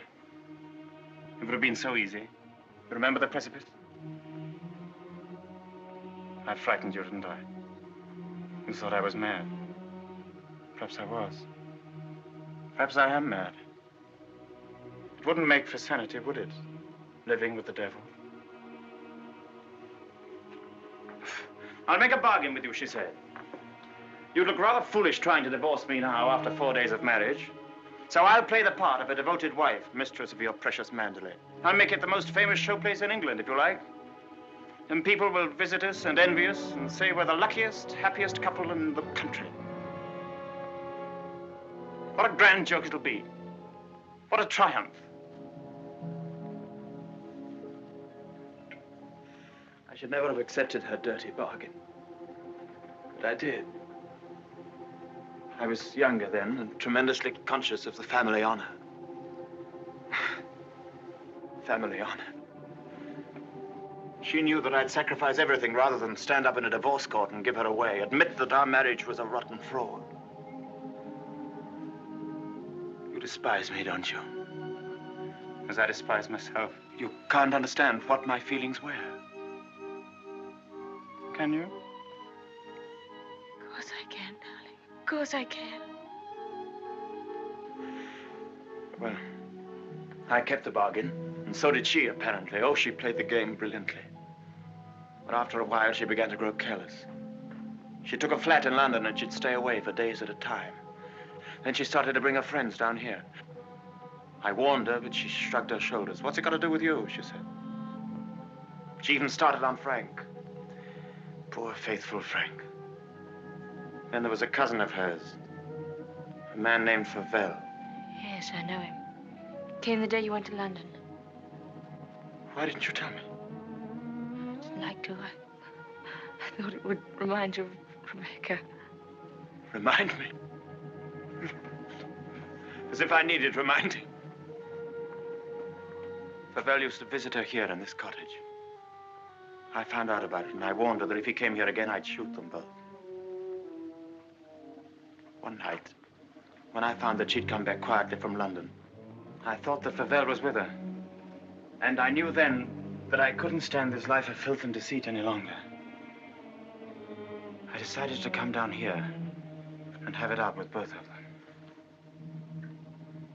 But she was alone. She was expecting Favell, but he hadn't come.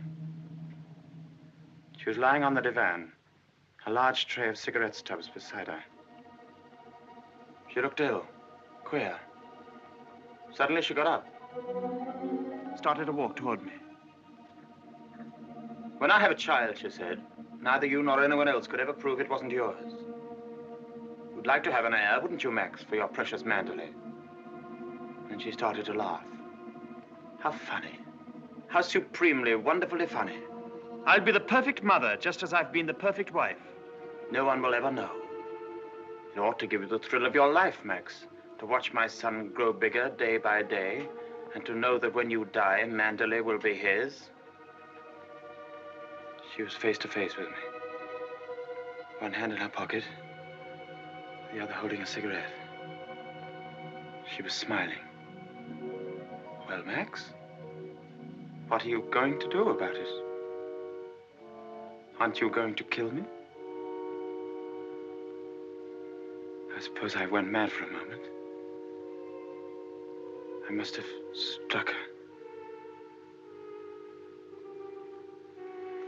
She stood staring at me. She looked almost triumphant. Then she started toward me again, smiling. Suddenly she stumbled and fell.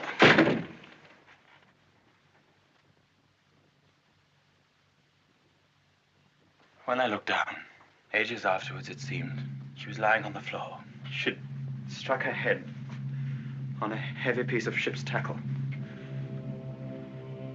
I remember wondering why she was still smiling. And I realized she was dead. But you didn't kill her. It was an accident. Who would believe me? I lost my head. I just knew I had to do something. Anything. I carried her out to the boat. It was very dark. There was no moon. I put her in the cabin. When the boat seemed a safe distance from the shore, I took a spike and drove it again and again through the planking of the hull. I opened up the sea cocks and the water began to come in fast. I climbed over into the dinghy and pulled away. I saw the boat heel over and sink. I pulled back into the cove. It started raining. Maxim, does anyone else know of this? No, no one except you and me. We must explain it. It's got to be the body of someone you've never seen before. No, they're bound to know. Her rings, bracelets she always wore. They'll identify her body. Then they'll remember the other woman. The other woman buried in the crypt. If they find out it was Rebecca, you must simply say that you made a mistake about the other body. That the day you went to Edgecombe, you were ill. You didn't know what you were doing. Rebecca's dead. That's what we've got to remember. Rebecca's dead. She can't speak. She can't bear witness. She can't harm you anymore. We're the only two people in the world that know, Maxim. You and I. I told you once that I'd done a very selfish thing in marrying you. You can understand now what I meant. I've loved you, my darling. I shall always love you. But I've known all along that Rebecca would win in the end. No, no. She hasn't won. No matter what happens now, she hasn't won.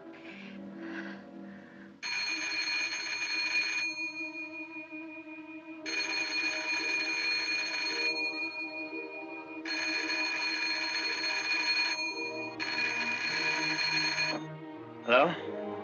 Hello? Oh. Hello, Frank. Hello, Frank. Yes. Who? Colonel Julian? Yes, tell him I'll meet him there as soon as I possibly can. What?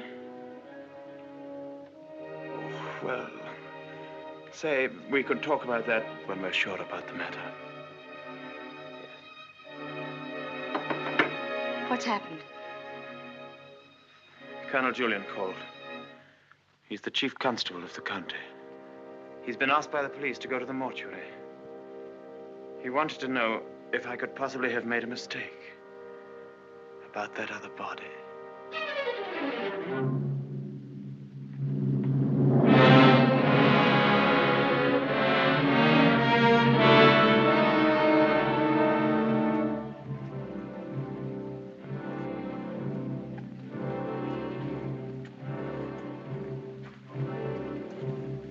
Well, Colonel Julian, apparently I did make a mistake about that other body.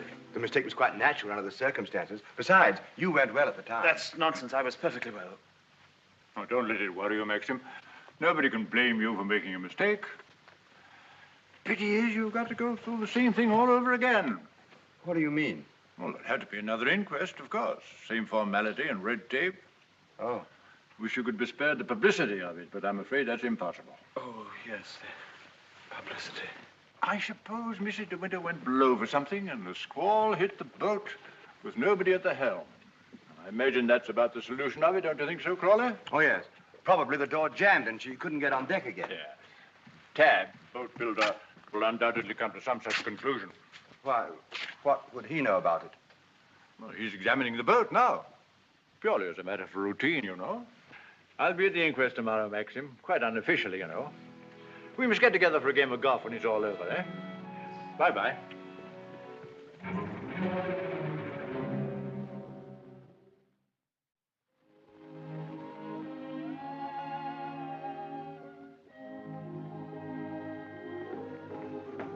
I have the evening papers, madam. Would you care to see them? Oh, no, thank you, Frith. And I prefer that Mr. De Winter weren't troubled with them either. I understand, madam. Permit me to say that we're all most distressed outside. Oh, thank you, Frith. I'm afraid the news has been a great shock to Mrs. Danvers. Yes, I rather expected it would be. It seems there's to be a coroner's inquest, madam? Yes, Frith, it's purely a formality. Of course, madam.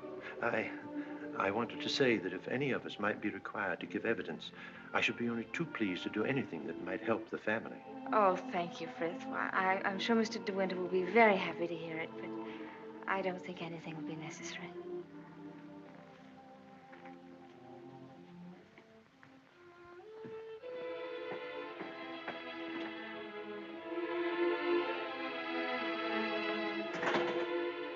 Maxim. Hello, darling. Oh, Maxim, I'm worried about what you'll do at the inquest tomorrow. What do you mean? You won't lose your temper, will you?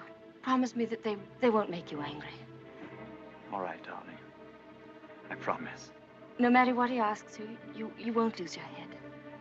Don't worry, dear. They can't do anything at once, can they? No. Then we've a little time left to be together. Yes. I want to go to the inquest with you. I'd rather you didn't, darling. But I can't wait here alone. I promise you I won't be in any trouble to you, and I must be near you so that no matter what happens, we won't be separated for a moment. All right, dear. I don't mind this whole thing, except for you. I can't forget what it's done to you. I've been thinking of nothing else since it happened. It's gone forever. That funny, young, lost look I loved won't ever come back. I killed that when I told you about Rebecca. It's gone. In a few hours, you've grown so much older. Maxim.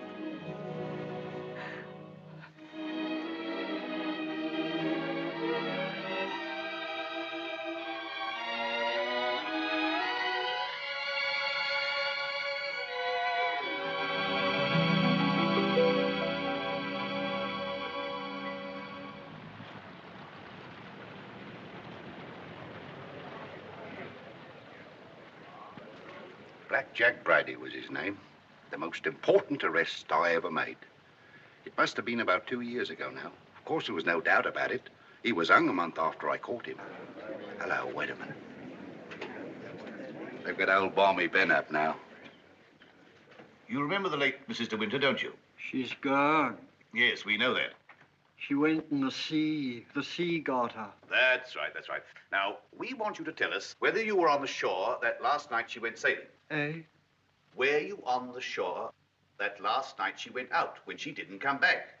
I didn't see nothing. I don't want to go to the asylum.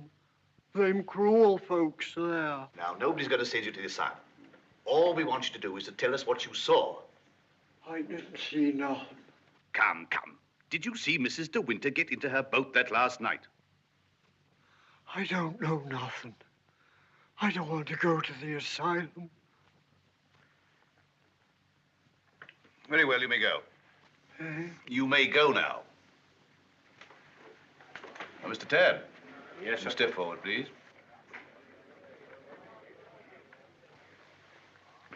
The evidence you give is called to me the truth, whole truth, but the truth. I do. So help me God. The late Mrs. De Winter used to send her boat to your shipyard for reconditioning. That's right, sir. Can you remember any occasion when she had any sort of accident with the boat? No, sir. I often said Mrs. De Winter was a born sailor. Now, when Mrs. De Winter went below, as is supposed, and a sudden gust of wind came down, that would be enough to capsize the boat, wouldn't it? Excuse me, sir, but there's a little more to it than that. Well, what do you mean, Mr. Tabb? I mean, sir, the seacocks. What are the seacocks? Oh, well, the seacocks are the valves to drain out the boat. They're always kept tight closed when you're afloat. Yes? Well, yesterday, when I examined that boat, I found they'd been opened. Well, what could be the reason for that? Just this. That's what flooded the boat and sunk her. Are you implying? That boat never capsized at all. I know it's a terrible thing to say, sir, but in my opinion, she was scuttled. And there's them holes. What holes? You know, planking. What are you talking about? Of course, that boat's been underwater for over a year. And tide's been knocking her against the ridge. But it seemed to me, them holes looked as if she'd made them from the inside. Then you believe she must have done it deliberately? Couldn't have been no accident. Not with her knowledge of boats. You knew the former Mrs. De Winter very well, I believe. Oh, yes. Would you believe her capable of suicide? No. Frankly, I would not. You never can tell. You may stand down, Mr. Tabb. Mr. De Winter, please.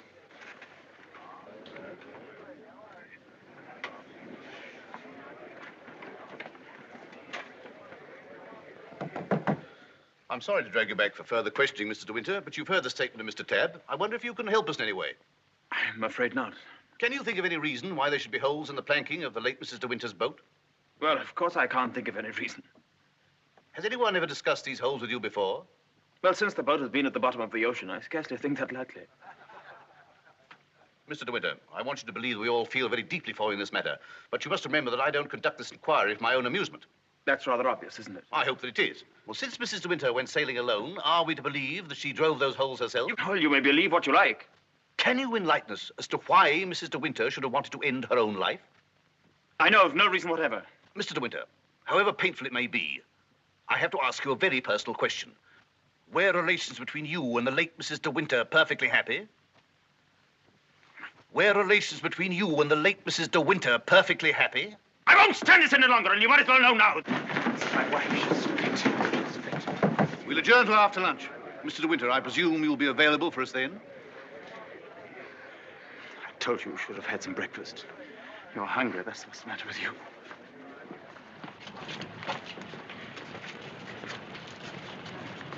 Mr. Frith thought you might like to have some lunch from the house and sent me with it. Oh, that's fine, man. And can you pull around the corner? Very good.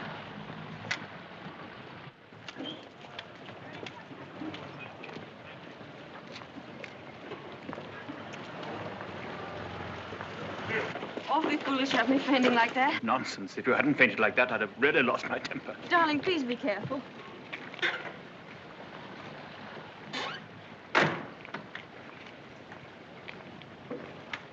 Darling, if you wait here a few moments, I'll see if I can find old Frank. Of course, darling. Don't worry about me. I'll be all right.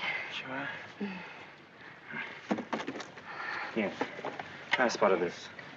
Do you good. Thank you. Are you all right? Yes, of course. Won't be long. Right you are. Hello. And how does the bride find herself today?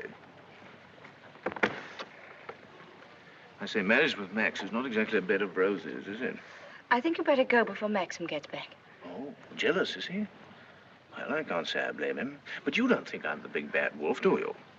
I'm not, you know. I'm a perfectly ordinary, harmless bloke. And I think you're behaving splendidly over all this. Perfectly splendidly. You know, you've grown up a bit since I last saw you. It's no wonder. What do you want, Furlough? Oh, hello, Max. Things are going pretty well for you, aren't they? Better than you ever expected. I was rather worried about you at first. That's why I came down to the inquest. Well, I'm touched by your solicitude, but if you don't mind, we'd rather like to have our lunch. Lunch? I say, what a jolly idea. Rather like a picnic, isn't it? Oh, I'm so sorry. Do you mind if I put this there? You know, Max, old boy, I really think I ought to talk things over with you. Talk what things over? Well, those holes in the planking, for one thing. Those holes that were drilled from the inside. Oh, Mullen. Yes, sir? Would you, like a good fellow, have my car filled with petrol? It's almost empty. Very good, sir. And Mullen, close the door, will you? Yes, sir. Does this bother you?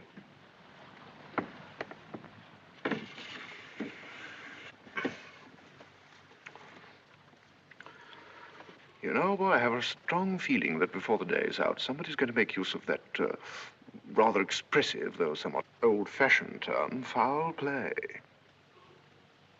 Am I boring you with all this? No? Good. Well, you see, Max, I'm finding myself in a rather awkward position. You've only got to read this note to understand. It's from Rebecca. And what's more, she had the foresight to put a date on it. She wrote it to me the day she died. Incidentally, I was out on a party on that night, so I didn't get it until the next day. And what makes you think that note would interest me? Oh, I'm not going to bother you with the contents now, but I can assure you that it is not the note of a woman who intends to drown herself that same night. By the way, what do you do with old bones? Bury them, eh, what? However, for the time being... You know, Max, I'm getting awfully fed up with my job as a motor car salesman. I don't know if you've ever experienced the feeling of driving an expensive motor car that isn't your own, but it can be very, very exasperating. You know what I mean. You want to own the car yourself. I've often wondered what it'd be like to retire to the country, have a nice little place with a few acres of shooting. I've never figured out what it would cost a year, but I'd like to talk about it with you. I'd like to have your advice on how to live comfortably without hard work. Hello, Favell. Are you looking for me, Maxim? Yes. Mr. Favell and I have a little business transaction on hand. I think we had better conduct it over at the inn. They may have a private room there. Well, see you later. Find Colonel Julian. Tell him I want to see him immediately. Come on, Favell, let's go.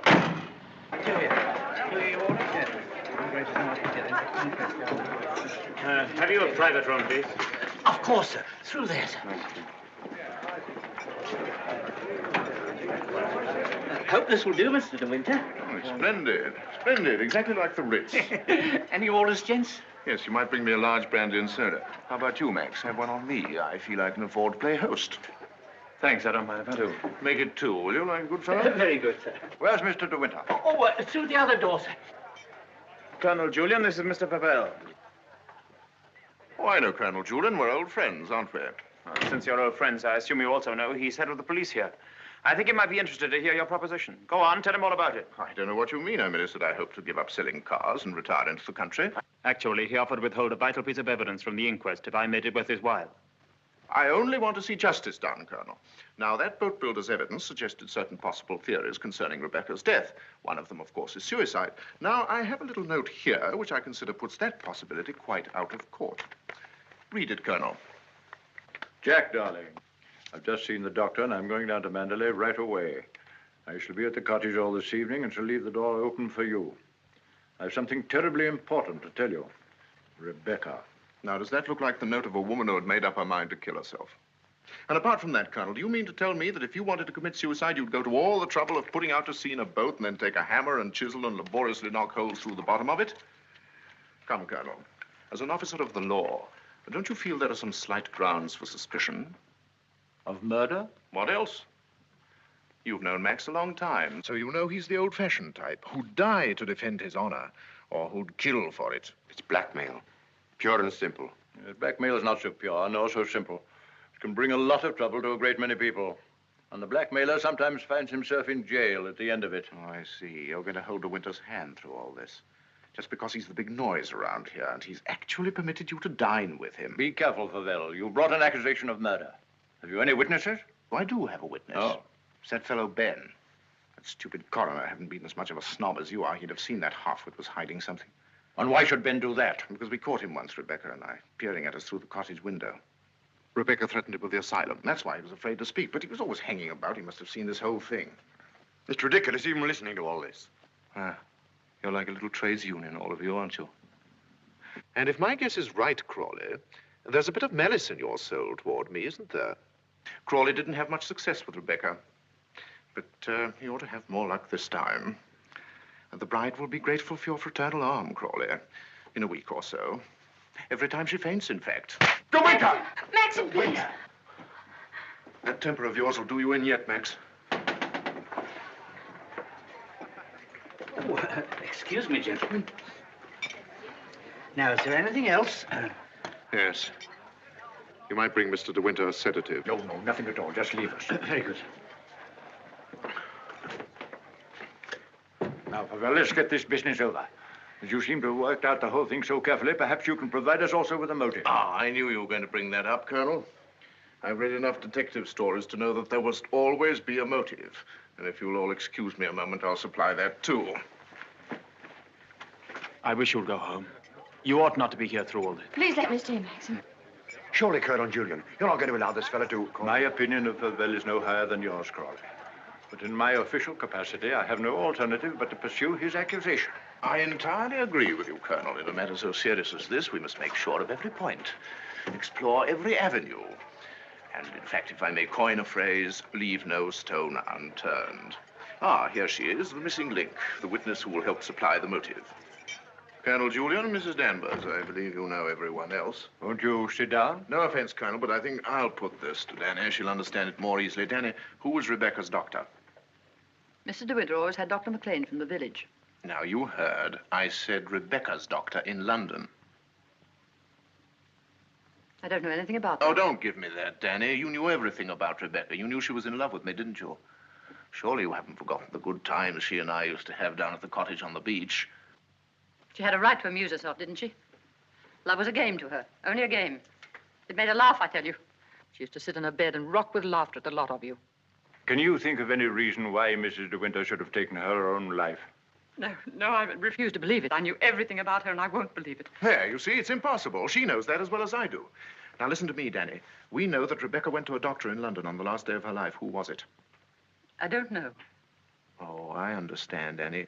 You think we're asking you to reveal secrets of Rebecca's life. You're trying to defend her, but that's what I'm doing. I'm trying to clear her name of the suspicion of suicide. Mrs. Danvers, it has been suggested that Mrs. De Winter was deliberately murdered. There you have it in a nutshell, Danny. But there's one more thing you'll want to know. The name of the murderer. It's a lovely name that rolls off the tongue so easily. George Fortescue Maximilian De Winter.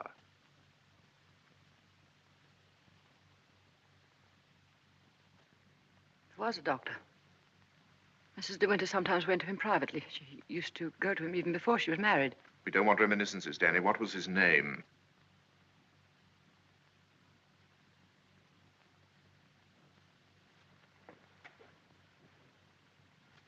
Dr. Baker, 165 Goldhawk Road, Shepherd's Bush. There you are, Colonel. There's where you'll find your motive. Go and question Dr. Baker. He'll tell you why Rebecca went to him, to confirm the fact that she was going to have a child. A sweet, curly-headed little child. It isn't true. It isn't true. She would have told me. She told Max about it. Max, who knew he wasn't the father, so like the gentleman of the old school that he is, he killed her. I'm afraid we shall have to question this, Dr. Baker. Here. But for safety's sake, I think I'd like to go along, too. Yes, unfortunately, I suppose you have the right to ask that. I'll see the coroner and have the inquest postponed pending further evidence. I say, aren't you rather afraid that the prisoner, shall we say, might bolt? You have my word for it that he will not do that. Toodaloo, Max. Come along, Danny. Let's leave the unhappy couple to spend their last moments together alone.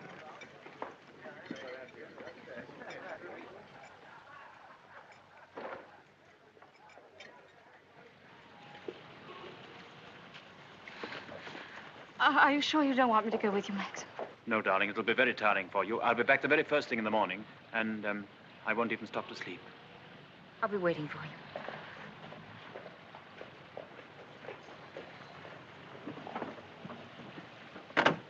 Ready, Maxim? Yes. You two go on ahead. I'll follow with Favell.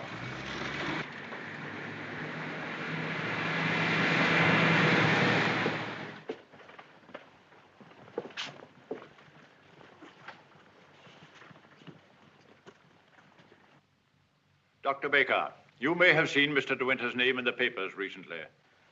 Oh, yes, in connection with the body that was found in a boat. My wife was reading all about it. A very sad case. My condolences. No, this is going to take hours. Let me... Don't bother, Favell. I think I can tell Dr. Baker. We're trying to discover certain facts concerning the late Mrs. De Winter's activities on the day of her death. October the 12th last year. And I want you to tell me, if you can, if anyone of that name paid you a visit on that date. I'm awfully sorry. I'm afraid I can't help you. I should have remembered the name De Winter. I've never attended a Mrs. De Winter in my life. Well, how can you possibly tell all your patients' names? I can look it up in my engagement diary, if you like. Did you say the 12th of October? Yes. Here we are. No De Winter. Are you sure? Well, here are all the appointments for that day. Ross, Campbell, Stedall, Perino, Danvers, Danny? What the devil? Would you read that name again? Did you say Danvers? Yes, I have a Mrs. Danvers for 3 o'clock. What did she look like? Can you remember? Yes, I remember her quite well. She was a very beautiful woman. Tall, dark, exquisitely dressed. Rebecca. The lady must have used an assumed name. Is that so? This is a surprise. I'd known her a long time. What was the matter with her? My dear sir, there are certain ethics. Could you supply a reason, Dr. Baker, for Mrs. De Winter's suicide? For her murder, you mean? She was going to have a kid, wasn't she? Come on, out with it. Tell me, what else would a woman of her class be doing in a dump like this? I take it the official nature of this visit makes it necessary for me to... I assure you, we'd not be troubling you if it were not necessary. You want to know if I can suggest any motive as to why Mrs. De Winter should have taken her life? Yes, I think I can. The woman who called herself Mrs. Danvers was very seriously ill. She was not going to have a child. Well, that was what she thought. My diagnosis was different. I sent her to a well-known specialist for an examination and x-rays. And on this date, she returned to me for his report. I remember her standing here, holding out her hand for the photograph. I want to know the truth, she said. I don't want soft words in a bedside manner. If I'm for it, you can tell me right away. I knew she was not the type to accept a lie. She'd asked for the truth. I let her have it. She thanked me. I never saw her again, so I assumed that... What was wrong with her? Cancer. Yes, the growth was deep-rooted. An operation would have been no earthly use at all. In a short time, she would have been under morphia. There was nothing that could be done for her, except wait. Did she say anything when you told her? She smiled in a queer sort of way. Your wife was a wonderful woman, Mr. De Winter. And oh, yes, I remember she said something that struck me as being very peculiar at the time. When I told her it was a matter of months, she said, "Oh, no, doctor, not that long." You've been very kind. You've told us all we wanted to know. We should probably need an official verification. Verification? Yes, to confirm the verdict of suicide. I understand. Can I offer you gentlemen a glass of sherry? Oh, very kind. I think we ought to be going. Thank heaven we know the truth. Dreadful thing. Dreadful. A young and lovely woman like that. No wonder. I never had the remotest idea. Neither did Danny, I'm sure. I wish I had a drink. Will we be needed at the inquest any further, Colonel Julian? No, I can see to it that Maxim's not troubled any further. Thank you, sir. You ready to start, Colonel? No, thank you. I'm staying in town tonight. And let me tell you, Favell, blackmail is not much of a profession. We know how to deal with it in our part of the world, strange as it may seem to you. Oh, I'm sure I don't know what you're talking about. But if you ever need a new car, Colonel, just let me know. It's impossible to thank you for your kindness to us through all this. You know what I feel without my saying anything. Not at all. Put the whole thing behind you. But let your wife know she'll be getting worried. Yes, of course. I'll phone her at once, then we'll get straight down to Manderley. Goodbye, Crawley. Maxim's got a great friend.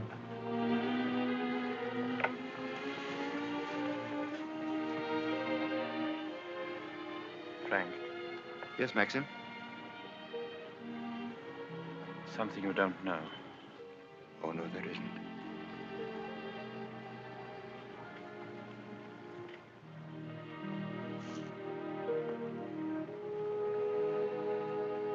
I didn't kill her, Frank. But I know now that when she told me about the child, she wanted me to kill her. She lied on purpose. She foresaw the whole thing. That's why she stood there laughing when she... Don't think about it anymore. Thank you, Frank. How, Danny? I just wanted to tell you the news. Rebecca held out on both of us. She had cancer. Yes, suicide. And now Max and that dear little bride of his will be able to stay on at Manderley and live happily ever after. Bye-bye, Danny. This your car, sir? Yes? Will you be going soon? This isn't a parking place, you know. Oh, isn't it? Well, people are entitled to leave their cars outside if they want to. It's a pity some of you fellows haven't anything better to do. When you phoned, did she say she'd wait up? I asked her to go to bed, but she wouldn't hear of it. I wish I could get some more speed out of this thing. Is something worrying you, Maxim? I can't get over the feeling something's wrong.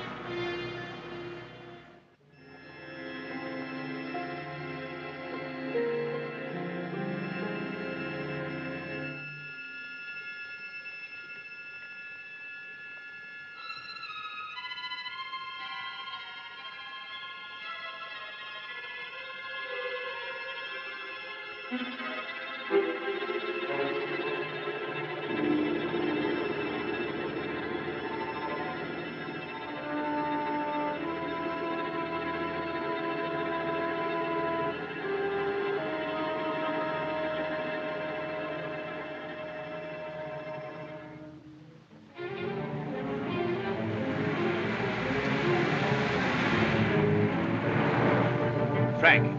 What's the matter? Why did we stop? What's the time? Well, this clock's wrong. It must be 3 or 4. Why? That can't be the dawn breaking over there. It's in the winter that you see the northern lights, isn't it? That's not the northern lights. That's Manderley.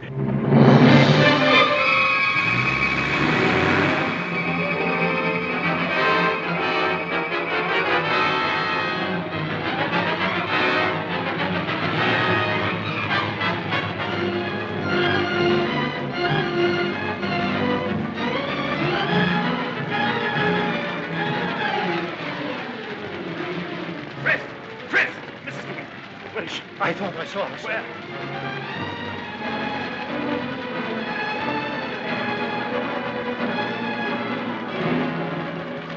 Maxie!